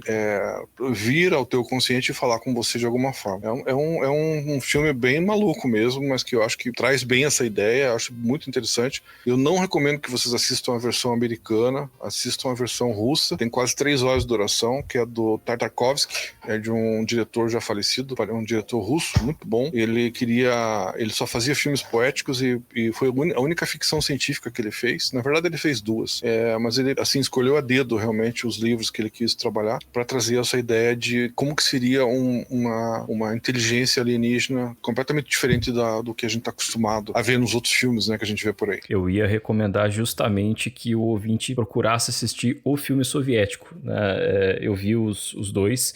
O filme americano é do Soderbergh, que é o diretor do 11 Homens e um Segredo, e tem como protagonista no papel do psiquiatra o George Clooney, que era justamente um ator que fez 11 Homens e um Segredo com ele. Então eles tinham já uma afinidade. O trabalho dos dois em si é perceptivelmente muito bom, mas eu acho que o filme soviético, até por ser mais longo, ele trouxe mais detalhes do livro e portanto conseguiu explorar melhor a história ali e tal. Mas se você vai assistir esse filme, não é difícil de achar na internet, tá? Existem streamings gratuitos aí que te permitem assistir esse filme na legalidade, sem precisar recorrer ao Jack Sparrow. Então, Solaris de 72, altamente recomendado. Tá disponível no YouTube? Eu acho que sim, só que esse... Não, eu chequei já. Tá lá, tá disponível legendado. Viu, uma comparação também com essa questão de um orbe que entra na cabeça e né, teoricamente faz a gente ver o que ele quer que a gente veja, me faz lembrar do Sophon, do Problema dos Três Corpos, que é praticamente isso que ele fazia também nas pessoas, né? Ele entra na cabeça das pessoas e engana engana elas, mostrando faz aquela manipulação pra pessoa acabar tirando a própria vida, né? E aí seria uma forma que ele usa pra se comunicar e é ele funciona como se fosse um orb, né? Ele se comporta como um orb e acaba podendo se manifestar de qualquer forma. Me fez lembrar isso. Não sei se teria uma relação também, uma forma da gente poder pensar nisso. Posso te dizer uma coisa que você não vai gostar? Diga. Você sempre fala coisa que eu não gosto, cara. Você sempre fala coisa que eu não gosto. Entrar na mente das pessoas era a única coisa que o Sophon não conseguia fazer. Pô, então eu interpretei errado. Cara. Ele fazia projeções dentro do olho das pessoas para que elas vissem o que os Trissolares quisessem, né? Só que justamente por não conseguir ler os pensamentos das pessoas, que nos últimos episódios ali da série, para quem tá ouvindo a gente agora e não assistiu ainda, pode rolar um spoiler. Pode rolar um spoiler, mas sinto muito. A gente já cansou de falar dessa série aqui, a série da Netflix. A série chinesa tem um episódio. Também. A gente tem um episódio só sobre essa série, cara. Então, a série chinesa eu acho melhor ainda, mas lá eles fazem um projeto, a ONU faz um projeto dos Wallfacers, que são pessoas, acho que 5 pessoas, escolhidas aleatoriamente para que elas criem em suas mentes planos para que a humanidade possa derrotar a invasão alienígena, e elas nunca vão falar isso para ninguém. E todo mundo sempre tem que seguir o que essas pessoas estão falando, porque elas não podem dizer qual que é o propósito daquilo que elas querem fazer. Então, justamente por não poder entrar na cabeça das pessoas, a ONU dá esses poderes para esses 5 indivíduos, e aí um desses indivíduos é um dos protagonistas da série que a gente acompanha. Inclusive, quando ele é escolhido como um dos Wallfacers, é uma surpresa, porque ele era um cientista... Um cara qualquer, né? Ele era um cientista mais ou menos ali, ele não era assim um grande cientista. Tinha um cara lá que era um militar lá, super condecorado, um super estrategista, não sei o quê. Tinha acho que uma moça que era uma moça, era uma senhora que era uma grande filósofa, umas coisas assim, sabe? Sempre pessoas que claramente teriam uma carga muito grande para poder bolar um plano desse. E ele não. Mas por que não, né? Então ele foi escolhido e, enfim, o Plano dos Três Corpos tem essa questão também. Mas ainda assim, né, essa questão do Sophon não entrar na mente, mas simplesmente projetar algo no olho da pessoa, é tão intrigante quanto essa questão da orb, né, do orb poder fazer esse tipo de coisa. E eu acho legal que, assim, que nem o professor falou, né, a gente não vê mais as pessoas relatarem outros tipos de criaturas. Então, por muito tempo se falava até criatura com formato leonino, felino, né? Já tem relato disso. Até o próprio insetoide é algo que não se vê mais as pessoas falando muito. E agora ficou nesse padrão, né? Do Grey, e alguns falam do reptiliano. Mas acabou ficando nesse padrão. E quando a gente começa a prestar atenção desde quando a gente começa a falar da ufologia, 1947, até chegar nos tempos de hoje, até os objetos voadores tomam formas diferentes do que tinha naquela época. Quando a gente começa a olhar os tipos, por exemplo, até do que o próprio Aro, no próprio Congresso, eles falaram os tipos de formas de objetos. Aquele cubo que tem um círculo com um cubo no meio. Um cubo dentro de uma esfera, né? Um cubo dentro. É um objeto que não tinha antigamente. E agora ele aparece como um objeto muito observado. Então pode ser uma hipótese bem boa, né? De que o fenômeno, ele se apresenta da forma como ele quer que a gente veja, e ele ainda usa desses orbes, ou quer que seja essas orbes, para poder projetar isso na nossa cabeça. Professor, tem um caso, não sei, eu não vou lembrar o nome agora. Tô em dúvida se foi no México ou no Canadá, eu acho que foi no México. Um homem, ele avistou três orbes, e uma coisa que é interessante a gente falar que é assim, né? Quando tá de dia, eles são metálicos, quando tá de noite é uma bola de fogo, uma bola de luz, né? Geralmente. Ele avistou 3 objetos assim, e seguiu eles com o olhar até eles aterrissarem, e de repente surgiram 3 criaturas. Não sei se o senhor lembra desse caso, tá me fugindo o nome. Então, eu vou pesquisar depois aqui, lembrar de novo, que é um caso que já foi estudado, foi contado. A pessoa, ela avistou três esferas de luz, elas aterrissaram e ele não viu elas se transformarem, pelo que eu entendi, naquelas criaturas, mas assim, viu elas aterrissando e desaparecendo, e aí surgiram aqueles 3 seres. Só que ele fala, na interpretação dele, aquelas bolas de luzes não eram veículos de transporte, porque elas o tamanho delas em relação ao tamanho dos seres eram muito pequenas, elas eram menores do que os próprios seres. Então ele deduziu que aquelas esferas, na verdade, eram os próprios seres. Isso aí vai muito de encontro com o que a gente estava falando antes, né? Sim, inclusive lembra daquele caso que eu comentei com você do aviador que viu, não só ele, né, toda a tripulação do avião na Espanha, que viram um olho gigante parando na frente do avião com duas bolas brancas, né?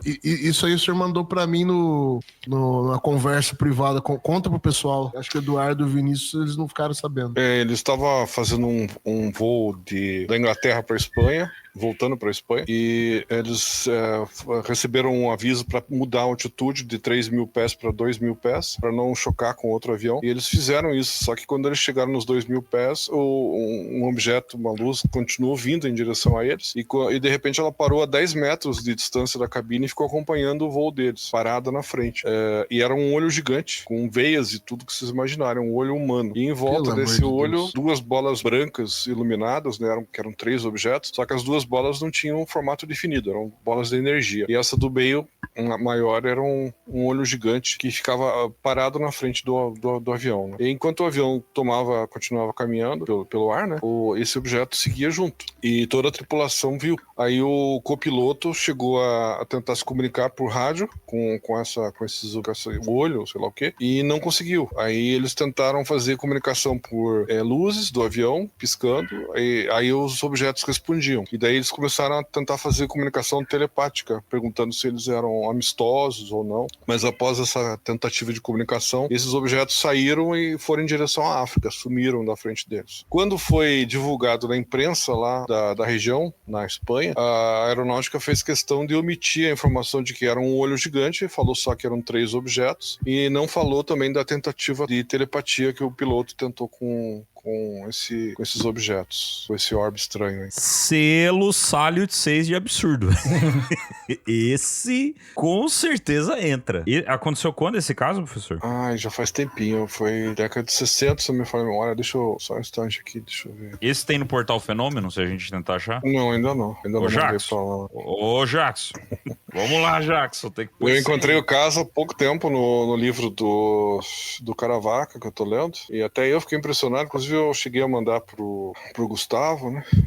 Mandou pra mim. É um caso que beira, assim, é um absurdo total, né? Porque, não sei se o professor tem conhecimento do caso da Salyut 6. Acredito que sim. Sim. Então, a gente não tinha conhecimento, e aí o Eduardo trouxe, né, pra gente esse caso, o qual a gente trouxe o conhecimento, olha lá como vem a revelação. E aí a gente lendo o caso, a gente não leu o caso antes de gravar. A gente simplesmente saiu lendo, gravando, e eu que tava lendo parte dessa história, fui pego pela surpresa do absurdo que é esse caso da Salyut 6, né? E aí a gente criou o selo Salyut 6 de absurdo aqui, porque é bizarro. E esse entra no mesmo lugar. Entra um olho gigante parado. É o absurdo do absurdo, até na questão de... É um avistamento coletivo. A gente tem a questão aí de um avistamento coletivo e, principalmente, entra também nessa questão da possibilidade da manipulação, né? Da manipulação do que as pessoas estão vendo. É bem louco, né? Esse é um caso... É o selo Diabo é isso também. Né? Diabo é isso total. Diabo é isso. Eu até comentei com o Gustavo que esse olho gigante, ele não um olho gigante, né? Mas um olho grande, apareceu também no caso de Pascagoula. Já devem ter comentado. Sim. quando um deles vai lá para dentro, né, que ele estava acordado, o outro desmaiou e ele foi examinado. E quando ele foi examinado foi justamente por um olho, né, que ficou flutuando em volta dele, observando ele. Me lembrou muito esse caso. Também é um caso bizarro, né, que a gente conhece dentro da ufologia. Eu lembro se alguém aqui já teve a oportunidade de pesquisar algumas representações artísticas das descrições de anjos. Eu ia falar justamente isso. Né? A descrição que se tem dos anjos na Bíblia, e acredito, se eu não me engano, no Alcorão também tem descrições bem semelhantes. São grandes olhos imensos que essas pessoas viram no céu, né? Eu ia comentar justamente isso daí, na hora que Machado falou ali sobre um grande olho, né, perto da aeronave e tal. Me lembrou justamente essa descrição bíblica. Tem até o meme, né, da descrição, como é que é? A descrição precisa da Bíblia de um anjo, uma coisa assim, é uma imagem assustadora, sempre é um olho gigante com asas, ou então é uma série de rodas ali com olhos para fora, para dentro. É bem bizarro, é muito assustador até. No caso de Pascagoula, é como se a própria situação de ter sido abduzido já não tivesse sido assustadora o bastante. Ele ainda teve que se deparar com aquilo dentro da nave, do objeto, enfim. Mas quando a gente fala sobre esses fenômenos e tal, existe algum tipo de efeito físico que é sentido pelas pessoas que se aproximam disso ou que interagem, porque aquele relatório do Immaculate Constellation que foi liberado por uma congressista depois da última audiência sobre UAPs no Congresso americano, a gente teve lá a liberação de 12 páginas, né, sobre o projeto Immaculate Constellation, e lá eles falam que em alguns casos existem efeitos físicos e até psicológicos de pessoas que se aproximaram desses fenômenos. Aqui a gente tem isso também? Tem sim, o pessoal descreve calor, né? Um tipo de um calor que passa pelo corpo e geralmente é isso. Tem alguns casos que eu pesquisei também lá na Onda Chupa-Chupa, que também eram só de crianças, por exemplo, que estavam trabalhando numa lavoura junto com adultos, e só as crianças desmaiaram. E a mais velha delas, que tinha 15 anos, quando foi interrogada, ela descreveu que eles sentiram um calor na cabeça no momento em que eles perderam a consciência. E é curioso que foram só as crianças afetadas. Isso aconteceu na época do Chupa-Chupa também. Mas tem outros casos aleatórios na ufologia mundial que também acontecem só com crianças, né? Mas nesse caso do Chupa-Chupa teve um caso diferenciado dos outros, dos demais, né? Onde não tinha raio nem luz. Isso foi um fenômeno que aconteceu de dia, enquanto as pessoas trabalhavam na lavoura. Aproveite, mostre para todo mundo que você pensa fora da caixa. O Contato Store, com camisetas exclusivas para você e de quebra você ainda ajuda o nosso trabalho. O link da loja está na descrição do episódio.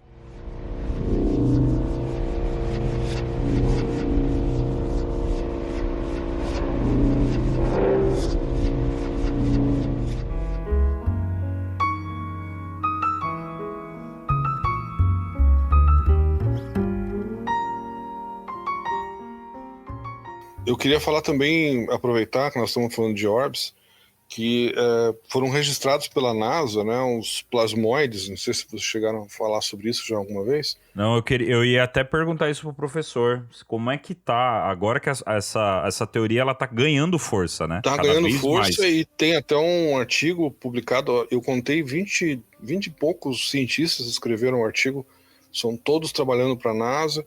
Eles analisaram aquelas imagens, são 10 missões espaciais da NASA já que detectaram esses plasmoides. Eles estão chamando de plasmoides, né?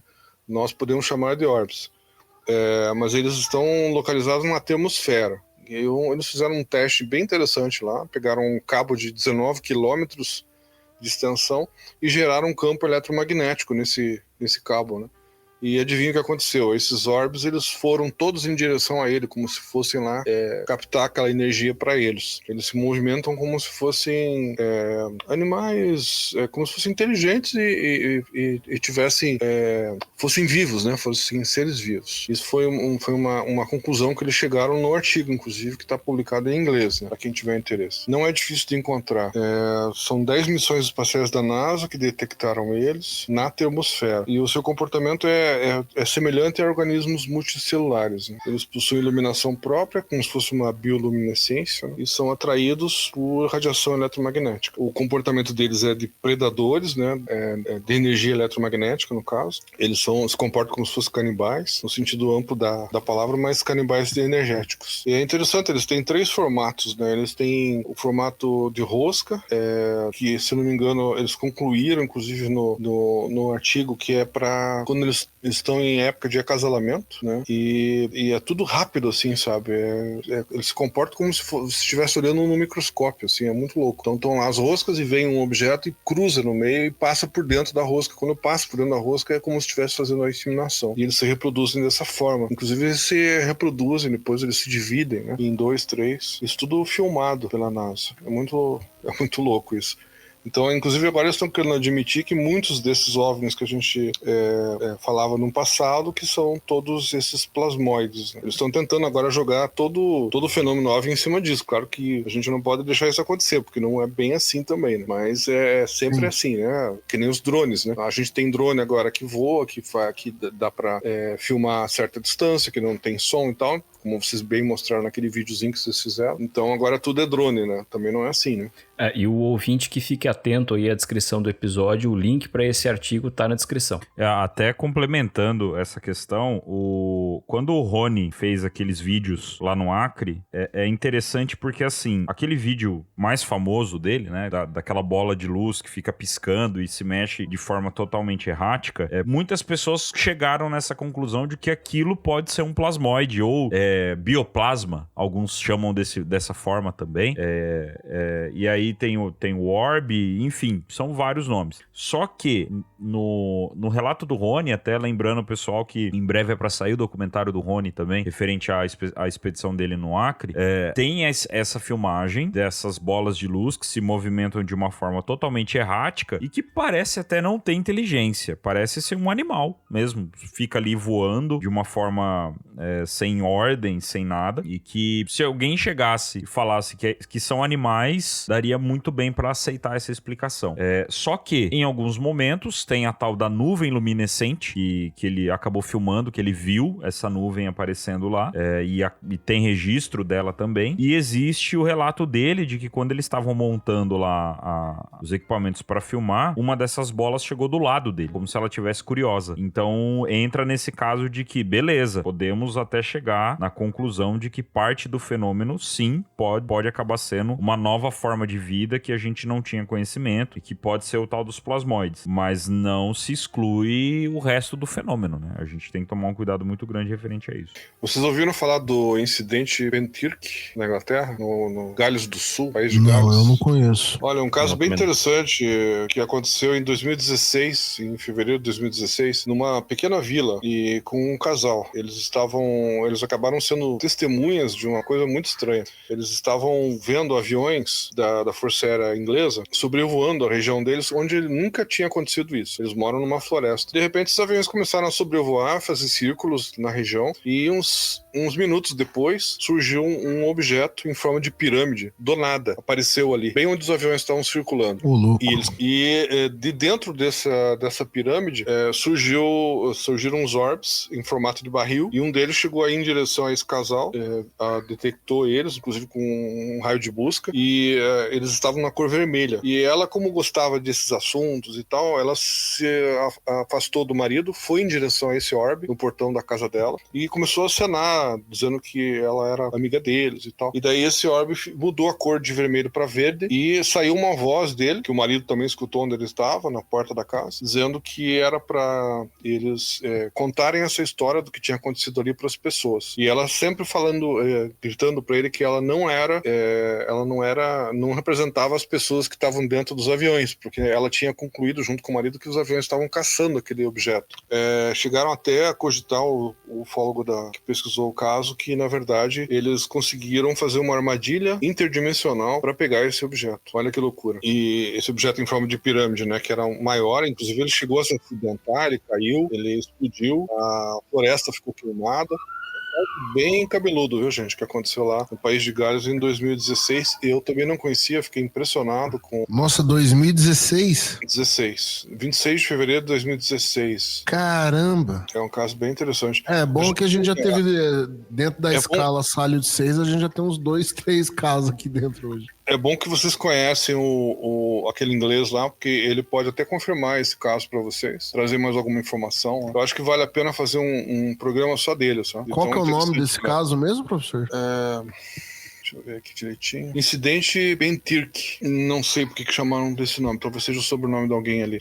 Aconteceu nos arredores de Cardiff, no País de Gales, em 26 de fevereiro de 2016. É mais conhecido como Gales do Sul. Seria na região do País de Gales, mas na parte sul do país. Nessa região de floresta que tem lá. É um caso bem interessante. Eu até cito ele no livro por conta dessa armadilha interdimensional que eles fizeram, né? E por conta de aparecerem os orbes em formato de barril também. Eu espero que o pessoal fique curioso ler o meu livro aí, porque eu tô trazendo muita coisa interessante aí pra... Vamos aproveitar esse momento, né? Porque assim, toda vez a gente faz essa pergunta. Previsão? Eu já sei que tá com 203 páginas aqui. Isso. Só eu tenho essa informação agora compartilhando aqui. 203 páginas, isso mesmo. Eu ainda não consegui terminar, mas ele já chegou onde eu queria, porque eu não estava feliz enquanto eu não chegasse nas 200, que os outros 2 livros que eu tenho, eles estão com 260 páginas, coisa assim. Eu queria que chegasse próximo. Mas, assim, eu tô tentando falar o máximo possível desse assunto para realmente deixar o leitor bem informado sobre isso, né? Sobre todas essas teorias, inclusive absurdas, né, que a gente tem, mas que elas são, eu acho que a gente chama de hipóteses exóticas, né? Eu gosto desse termo. Eu acho que até foi um de vocês que me falou, acho que foi o Gustavo que me falou disso na outra entrevista que eu dei. Eu até usei como título para esse capítulo, onde eu falo das hipóteses exóticas, né? Sendo que uma delas é dos orbes sancientes. Professor, agora uma pergunta sobre o livro e os livros. O Chupacabras escrito lá no começo dos anos 2000 e esse livro agora sendo escrito em 2024. Teria ou tem nesse livro agora alguma coisa que mudaria a sua visão lá no Olhos de Dragão? Sim, claro. Evoluiu, né, de lá pra cá. São 24 anos de tempo que passou, com certeza. Essa teoria do Vallée, inclusive, eu comecei a trabalhar com ela em 2015 pra cá. Então, até 2015 eu ainda tinha uma outra ideia, né, do que poderia ser o Chupacabras.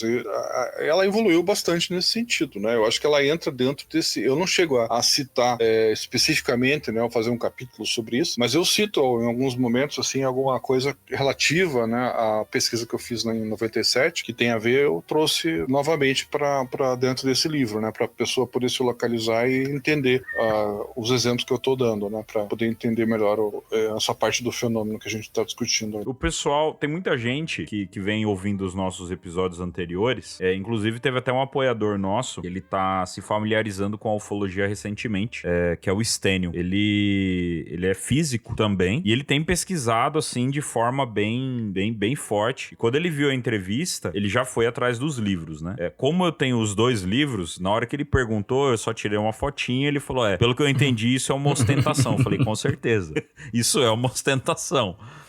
Mas existe alguma possibilidade? O Estranha Colheita eu vi que teve uma segunda impressão. Olhos de Dragão não tem nenhuma possibilidade, professor, de rolar uma segunda edição aí, alguma coisa? Mesmo Toda que vez mudou que eu a teoria. Eu não consegui, viu? Mas ele tá em segunda edição digital, né? Ele tá lá disponível. Tá na Amazon, pra quem quiser. Olhos de Dragão. Agora, o Estranha Colheita realmente esgotou 3 edições. Agora eu tô tentando colocar ele de forma digital também, pra disponibilizar digitalmente, porque eu preciso precisa de editora que se interesse, né? A editora que fazia o Estranha Colheita fechou, então não tem mais condições de fazer com eles. O que a gente pode fazer é tentar fazer que nem o nosso colega lançou o livro dele recentemente aí. O Flávio, né? Isso, que aí se você quiser, você pode mandar imprimir, né, em papel, espera um pouco e recebe um papel. Seria uma forma, né, que eu achei interessante de relançar ele, no caso. Daí a pessoa pode ter em formato digital e, se quiser, tem em formato de papel. E esse terceiro, você tem uma ideia, por isso que eu não posso te dar uma previsão, porque eu não tenho nem editora, né, eu tô simplesmente escrevendo, né, eu comecei a escrever, já vai para um ano quase. Não chega a um ano, acho que uns 6 meses, 7 meses, talvez um pouco mais. Eu acho que até o Gustavo deve lembrar melhor que eu, porque quando eu comecei a escrever, eu lembro que eu conversei com ele, acho que foi até quando eu conheci, e a gente começou a trocar figurinhas sobre isso, e tava no começo lá, eu até falava pra ele sempre as páginas, por isso que eu já viro um hábito, né, toda vez que eu avanço um pouco, eu mando pra ele o número de páginas só, e ele já saca o que é. Por isso que ele brincou, né, que já tá em 203 páginas. Às vezes diminui um pouco, às vezes aumenta mais. De vez em quando acontece assim, às vezes passa, sei lá, umas semanas aí, às vezes não tem muito assunto, a gente tá quieto e tal, de repente do nada recebe uma mensagem do professor assim, só assim, 84. Não é nada, só assim, 84. E a cabeça já fala, vixe. Hoje foi assim, ele mandou assim, 203. Eu falei, nossa. Vou aproveitar aqui pra falar do livro do Flávio, porque o Flávio a gente tá em dívida com ele, porque a gente falou pra ele que quando ele lançasse o livro, ele ia vir gravar com a gente, e ele vai. A gente ainda não conseguiu gravar com o Flávio, porque teve toda essa questão de final de ano, né, de audiência no Congresso, uma série de situações aconteceram, e a gente teve que mudar a rota de um monte de episódios que a gente tava querendo gravar. Mas, ô Flávio, cara, você vai gravar com a gente, mas o livro do Flávio tá disponível na Amazon. A gente, até aproveitando de novo para falar que nós temos o link do podcast O Contato. Você pode comprar, né, o seu livro usando o nosso link, né? E dar aquela força pra gente de uma forma diferente. Então nós vamos pegar o livro do Flávio e deixar também na descrição do episódio, que é o Estranhamento de Humanidades Inumanas, tá? O livro do Flávio aí. Então, depois de muito tempo, quando a gente entrou no grupo do CIPEX, ele tava nos finalmente desse livro. A gente já teve a oportunidade de participar até de live junto com o Flávio, gente boa pra caramba, e lançou o livro dele, O Estranhamento de Humanidades Inumanas. E então vamos deixar no link desse episódio pra vocês poderem acompanhar, e em breve o Flávio tá aqui com a gente pra poder bater um papo, né? O Flávio Augusto Busque. Beleza, gente? O que mais, meus caros, que podemos retirar do nosso professor? Professor, deixa eu aproveitar aqui, já que eu tô falando, nesses últimos dias, tá rolando toda essa questão aí de, né, voltando, né, pros drones e exército e questão do governo americano. Esses dias, ou acho que foi ontem, eu me peguei pensando assim, Carlos Alberto Machado, pesquisador de longa data, mais de 30, 40 anos pesquisando o fenômeno. Como que é nesse momento agora, em meados aí de final de 2024, partindo para 2025, tudo isso que tá acontecendo? Eu gostaria de te ouvir falar justamente para colocar um pouco na cabeça dessa galera que fica, mas isso já aconteceu no passado, já aconteceu no projeto Blue Book, já teve audiência na década de 70, depois não aconteceu nada. Alguém que estuda há quase 40 anos o fenômeno, como que é? É diferente? Tá sendo diferente esse momento que a gente tá passando agora? Não, com certeza tá sendo sim. É o seguinte, quando o Heineken e o Vallée tiveram na ONU, por exemplo, foi uma coisa, foi uma tentativa realmente similar ao que está acontecendo agora, mas não foi expressivo como está sendo. E a gente tem que levar em consideração também que a internet não existia na época, né? Então, assim, a divulgação do que estava acontecendo lá demorou muito tempo para chegar para fora. E agora não, agora a gente tem uma divulgação praticamente imediata, né? Você fica sabendo antes do que do que vai acontecer, você já fica sabendo. Então, assim, o nível agora é outro, muito diferente, né? Mesmo que eles não falem muita coisa, o que eles estão falando já está sendo o suficiente para muita gente se coçar em casa, né? E aqui no Brasil, a gente não está muito longe disso, né? Lembrar vocês que a gente também teve uma audiência no Congresso aqui, né, com ufólogos, foi o Givaer, conseguiu na época pela revista UFO, junto com o pessoal da CBU, da qual eu faço parte hoje, né? Na época eu não estava ainda, eles me convidaram depois, mas a CBU foi quem foi lá com vários representantes, e nós estamos marcando uma nova audiência para ir novamente, né? Nós vamos mais uma vez em Brasília fazer uma reunião com os parlamentares para expor o assunto. Agora nós escolhemos o caso Varginha para poder cobrar, inclusive, a documentação desse caso, né, para que ela vaze, para que a gente possa ter acesso, porque pela lei ela já deveria estar acessível e não está, pelo tempo que passou o caso. Então, assim, se nós não lutarmos por isso, quem que vai fazer essa luta? Eu queria muito ver surgir mais informações sobre o tal do caso Cláudio, porque houve envolvimento depois, né, de militares, se eu não me engano, da Força Aérea, que foram até algumas das testemunhas e pegaram algum filme deles e tudo. O Lauro Miguel, o Aventura já citaram essa situação. Fica meu pedido pessoal, já que o senhor vai lá, que o senhor vai falar lá com os homens, libera também do caso Cláudio aí, por favor. Na verdade, o que a gente tenta primeiro é pelas vias normais, né? O Fernando lá de Brasília, o Ramalho, ele vai pessoalmente, ele faz e-mails específicos para departamentos certos, né, fazendo as solicitações da liberação desses documentos, para desclassificar o que já deveria ter sido desclassificado. Só que eles têm uma burocracia muito danada lá dentro que dificulta o acesso a essa documentação. Mas eles sempre estão tentando, nós estamos tentando sempre na CBU, né? O Petit, como presidente, inclusive, junto com o Fernando, eles têm batalhado muito nesse sentido, né? E a esperança deles agora é que essa audiência que vai ter lá no Senado, que a gente consiga alguma coisa nesse sentido, porque pela burocracia nós não estamos conseguindo, tá bem difícil, sabe? Eles não querem liberar absolutamente nada, nenhuma folha de despacho de comida que pode ter tido no dia, de um jipe que saiu para Varginha, eles não estão liberando nada, tá bem difícil. Viu? Por que o senhor acha que é? É aquela coisa, né? É um caso classificado que deveria estar desclassificado, que eles não querem desclassificar, eles não querem que a população tome conhecimento oficialmente disso, como tomaram conhecimento da Operação Prato, né? A Operação Prato só veio à tona porque os militares que participaram da Operação Prato liberaram esse material de forma pirata, né? Antes, eu mesmo tinha esse material na minha casa, eu tinha cópias em xerox, e o Edson Boaventura, que vocês falaram, ele liberava muita cópia desse material, ele tinha também acesso, e a gente espalhou muito. O Claudir Corvo, na época, o Givaer mesmo, quando teve acesso, publicou na revista UFO. Então a revista UFO praticamente começou com aquela campanha, né, de UFO, Liberdade de Informação já, que foi o que acabou gerando a criação da CBU, né? E foi o que conseguiu a liberação da documentação, porque como já se sabia que esses documentos existiam, não tinha como eles negarem, né? Então eles acabaram liberando, e mesmo assim eles não liberaram 100%, ficou faltando 8 filmes, porque nenhum filme foi liberado, e nem o relatório final do Coronel Holanda, onde ele dá detalhes, né, detalhes técnicos oficiais, que a gente não conseguiu também com relação a esse depoimento que ele deu no final, que inclusive ele reforça isso na entrevista que ele deu, né? A gente não conseguiu acesso a isso também. Agora, do caso Varginha, eles não liberaram absolutamente nada. Assim, do ponto de vista oficial militar, nunca aconteceu, enquanto a gente não conseguiu um documento, né? Ou uma testemunha militar que traga essa informação concisa para nós, né?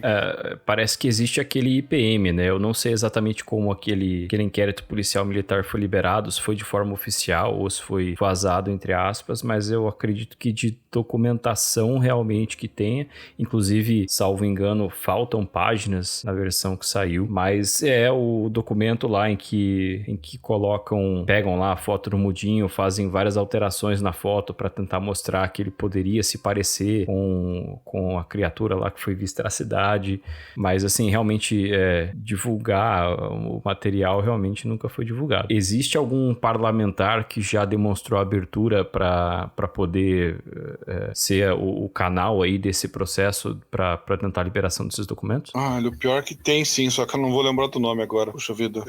Foi o Fernando, inclusive, que conseguiu o contato dele. O Alencar, não é, professor? Não, eu não vou lembrar. Teve um que eu acho que foi o Alencar, na primeira vez que foi feito, né? Mas agora tem um outro que tá facilitando a nossa vida lá um pouco, tá tentando pelo menos. E já foi marcado, pra você ter uma ideia, essa audiência já era pra ter ocorrido em julho desse ano. Ela já foi transferida 2 vezes, mas agora eu acho que a coisa sai, mas só pro ano que vem mesmo, né? Provavelmente primeiro semestre. Inclusive, essa audiência ela vai ser em alguma comissão específica ou não tá definido esse tipo de... Não, parece que vai ter uma comissão, inclusive Inclusive, da parte dos ufólogos, o convidado especial é o Pacatini, que vai falar sobre, tudo que ele sabe, né, com relação ao caso, por conta do caso Varginha, né? Então eles convidaram Estaremos lá em Brasília. O ideal seria, junto com ele, tá o Birajara, mas o Birajara, você já sabe da história, né?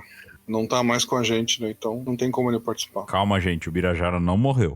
O Birajara, ele só não quer mais falar do assunto, não tá mais a fim de tratar o assunto. Não está entre nós nesse sentido. A diferença também com relação a essas audiências norte-americanas, é que eles não estão só falando, eles estão mostrando os filmes também, né? Isso é interessante, eles estão mostrando imagens, além dos depoimentos. Então não é uma coisa assim, en passant, né? Não é como quando o Heineken esteve lá com Jacques Vallée na ONU e tentaram abrir a cabeça do povo. Agora é diferente, eles estão mostrando e, como diz, né, mostrando a cobra e matando ela ao mesmo tempo.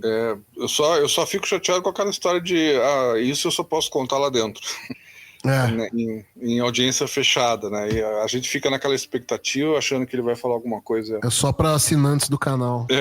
Tipo isso. Isso é meio frustrante, mas ainda assim eu acho que, né, tá mais interessante do que era antes, com certeza. A abertura tá muito maior. Mas assim, a gente espera que seja mais, né? Eu acho que tá servindo mais pra derrubar o tabu que existe entre as pessoas comuns pra falar do assunto, do que, assim, efetivamente tá...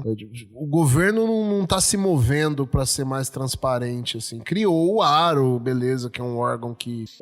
Então, você pode dizer, olha, o governo dos Estados Unidos tem um órgão pra investigar esse assunto.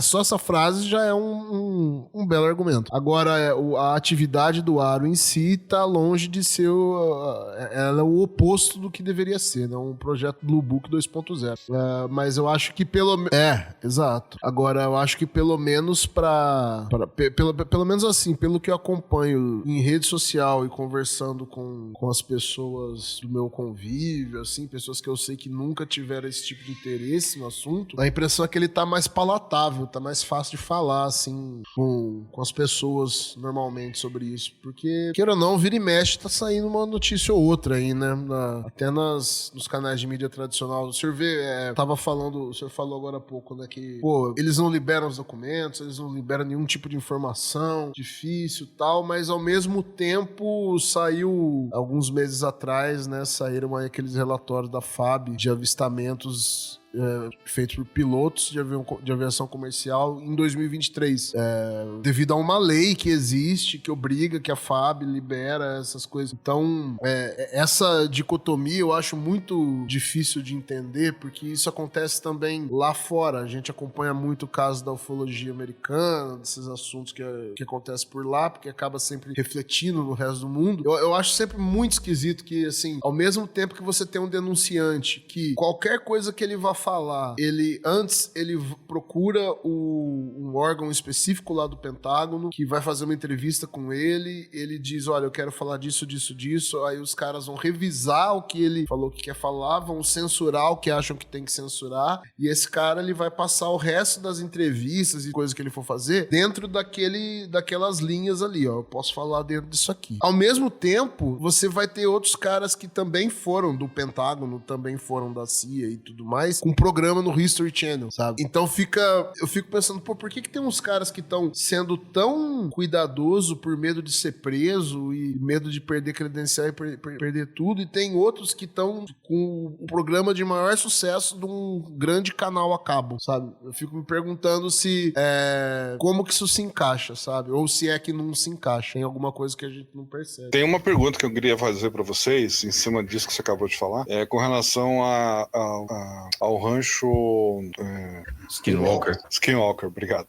Ao rancho Skinwalker. Eu tenho acompanhado ele sempre que posso, né? Mas vocês já fizeram o que eu fiz? Tentar fazer uma pesquisa na internet, tentar encontrar um texto acadêmico, científico sobre o rancho, porque nós temos um físico que está participando do programa, e ele está fazendo pesquisa com equipamentos sofisticados ali, a gente sempre vê isso em cada episódio. Eles anotam vários dados, colhem dados, e onde é que estão esses dados? Eu não achei nenhum documento que mostrasse isso. A única coisa que eu vejo é eles dando palestra em eventos lá nos Estados Unidos. Pois é, eu nunca vi, eu já vi citação ao rancho Skinwalker em em outro tipo de trabalho acadêmico, mas só citando e nada feito por pessoas que estão envolvidas naquele programa. Né? Pois é, nem no primeiro projeto do Bigelow e nem agora com esse outro que é o rei da imobiliária lá nos Estados Unidos. Nenhum dos dois está divulgando absolutamente nada. Saiu só um livro do primeiro caso e agora nessa segunda leva aí de filmes que estão saindo no Story Channel eu não achei nenhum documento. Então às vezes eu fico pensando, né, tem um cético ali que fez um programa que até o físico fugiu no dia lá que ele apareceu lá, né, eu assisti também no YouTube, que ele faz 3 episódios especiais dentro do rancho, tentando mostrar que é tudo encenação, né? Não sei se chegaram a ver isso. É um rapaz que é bem cético, ele tem um programa bem conhecido no meio, e ele foi lá tentando mostrar que o que eles estão fazendo lá, na verdade, é um parque tipo Disneylândia, né? É o Steven Greenstreet, esse cara aí, eu acho. Isso aí, esse mesmo. E é um rapaz bem inteligente e bem crítico, né? E ele, tanto que no dia que ele foi lá, o físico não quis saber de papo com ele, fugiu, né? Ele não participou do programa dele. E eu até me admirei deles terem deixado ele entrar lá e fazer o que ele quis fazer lá dentro. Ele chegou a passar uma noite lá para tentar mostrar que não acontecia absolutamente nada. E não aconteceu praticamente nada com ele. Na verdade aconteceu, né? Não sei se você lembra do episódio, ele chegou a ter um sangramento no nariz, mas ele comentou que ele tinha um problema de sangramento que coincidiu que naquela noite que ele passou lá, ocasionou novamente. Eu acho que assim, que eventos acontecem no Rancho Skinwalker, que algumas histórias ali realmente acontecem. Agora, essa parte do programa, de você ter ali pessoas que foram porque você tem ali pessoas que foram do A-Tip, junto com o Elizondo, que participam do programa. O Elizondo, ele ficou segurando esse livro dele 2 anos e meio pra lançar, devido aguardando a liberação do Pentágono pra lançar. Ao mesmo tempo, tem esses caras lá que foram do mesmo grupo que ele, fizeram parte da mesma agência que ele fez, do mesmo programa, e que estão fazendo aquele programa lá na TV. Então eu fico assim, às vezes a impressão que me dá é que tanto o lado que tá ali pra negar e pra falar que é tudo teoria da conspiração, quanto o lado que tá se apresentando como, olha, estamos aqui revelando segredos e o povo tem o direito de saber, talvez eles não saibam disso, mas eu acho que eles são coordenados de cima, porque só isso que pode explicar, talvez, de repente, tanto critério pra um lado e o outro lado não sofrer nenhum tipo de ameaça, nenhum tipo de problema, pra poder ter um programa na TV. Sobre esse comentário que o professor fez a respeito da ausência de artigos científicos a respeito especificamente do Rancho Skinwalker aqui, mas a gente pode até trazer para outras situações em que nós temos pessoas devidamente capacitadas utilizando equipamentos de alto padrão, né? Realmente de padrão científico, para investigar esses casos, esses locais, fenômenos, enfim, mas você não tem a publicação disso. Isso é uma coisa que realmente me incomoda, e aí eu trago justamente a perspectiva de alguém que está tentando seguir carreira científica. Realmente, cadê os resultados disso? Agora, a gente pode também imaginar que, primeiro, isso é um programa de TV, e os cientistas que estão ali, claro, porque sim, são cientistas e tal, mas também podem ser uma espécie de Allen Hynek do projeto Blue Book para ter a chancela do cientista para o público, entendeu? Não necessariamente você tem toda a pesquisa científica feita ali, mas você tem a participação do cientista, ele mede lá algumas coisas, monta os equipamentos, acontece alguma coisa, ele mostra ali que foi registrado, e nunca realmente trata esses dados, até porque ele não muito provavelmente não teria capacidade de tratar esses dados sozinho, de tentar interpretar aquilo sozinho, ele precisaria compartilhar isso com outras pessoas, seria necessário toda uma equipe ali trabalhando com ele, e isso seria muito mais complexo e custoso do que simplesmente fazer um programa de televisão.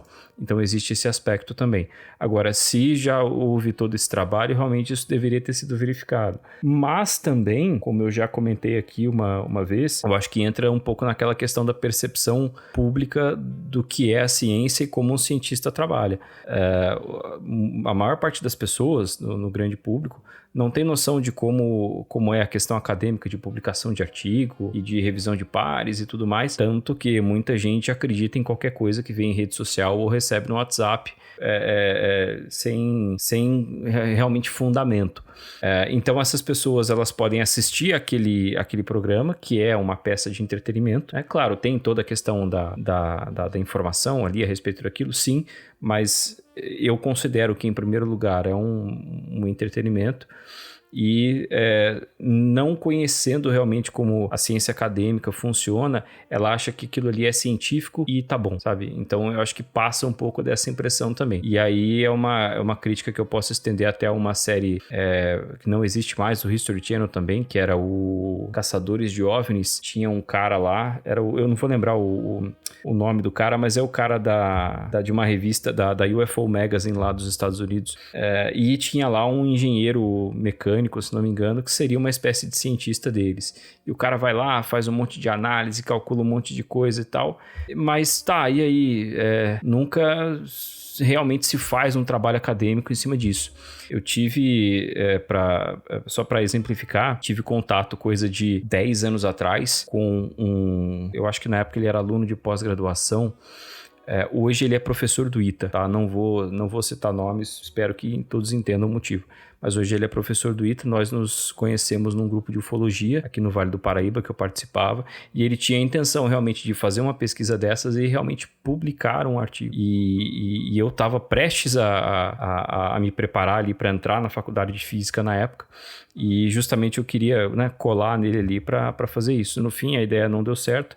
Quando eu estava cursando física e propus, né, casualmente ainda para um professor fazer uma investigação desse tipo, acho que eu já contei isso daqui, não vou comentar o nome dele também, jamais, mas ele meio que deu risada assim da minha ideia. Aí ele entendeu que eu não estava brincando, olhou meio torto assim para mim e saiu andando. Então, infelizmente, esse é um estigma que a gente tem até hoje. Mas, realmente, me incomoda o fato de que esses resultados nunca são debatidos cientificamente. Embora exista, como nós mencionamos aqui hoje, existam trabalhos que envolvem esses temas. Aquele artigo sobre os plasmoides, por exemplo, você tem menção direta a casos ufológicos ali, o relatório do AARO, etc. Então, é uma questão de começar a garimpar esses trabalhos que estão começando a aparecer também. Claro, Edu, é isso aí. Gostei do jeito que você falou. Tamo junto, porque eu sempre me preocupei com isso, sabe? Quando eu comecei a acompanhar a série, aquilo que você falou, né? As pessoas não têm noção do que é um trabalho acadêmico. Então, elas veem que tem lá um físico, tem engenheiro, tem isso, tem aquilo. Ah, já tá bom. Eles estão participando de eventos, estão falando sobre os resultados, né? Discutem um pouco mais fora dos episódios, e a população no geral fica satisfeita, né? Mas com certeza os acadêmicos como nós já vão ficar meio, né, com o pé atrás com relação a isso, né? Porque a gente espera que saia pelo menos um artigo como saiu esse da NASA, né, com relação a esses orbes, né? Então é o que a gente espera, pelo menos alguém, né, que tome a iniciativa e que faça isso, né? Alguém que esteja envolvido nesses projetos. Carlos Alberto Machado acabou de concordar com o comentário que eu fiz. Vini, por favor, pode encerrar. Para com isso.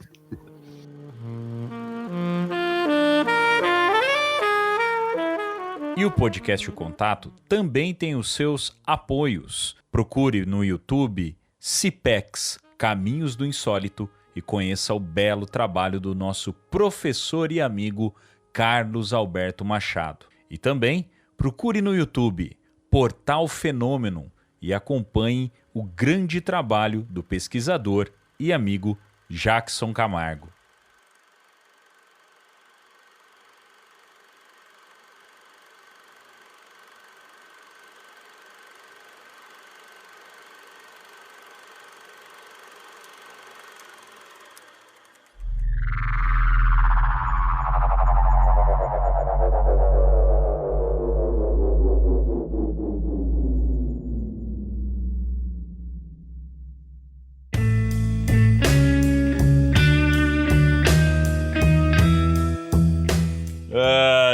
Isso, meus caros. Muito bem, caro ouvinte. Mais uma vez, uma participação maravilhosa do professor com a gente aqui.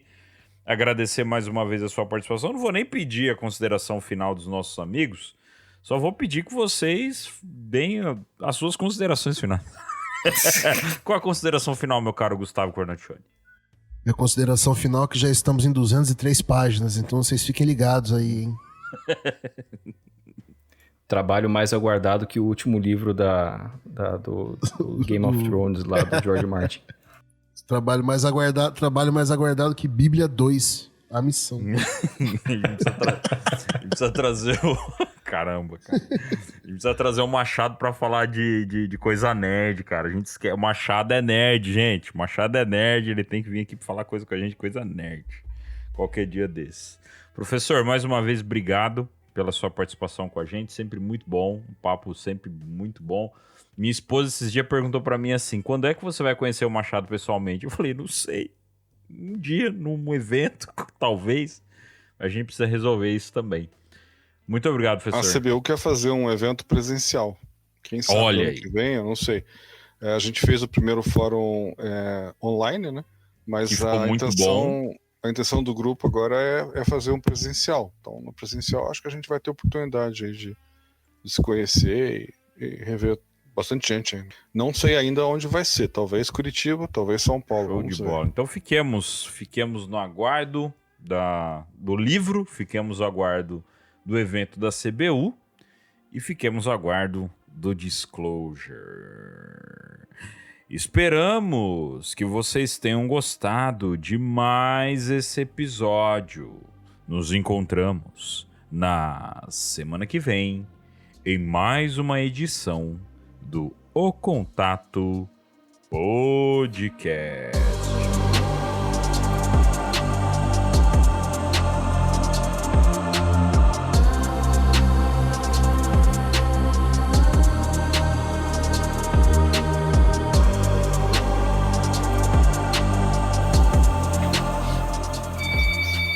Que papo good vibes. Muito como bom. Sempre, cara. Como sempre. Falar com ele. Eu tô no dia certo pra isso. Eu tô... Qualquer pouco... Eu queria ser um pela cara, na verdade. Eu queria muito ser um pela cara.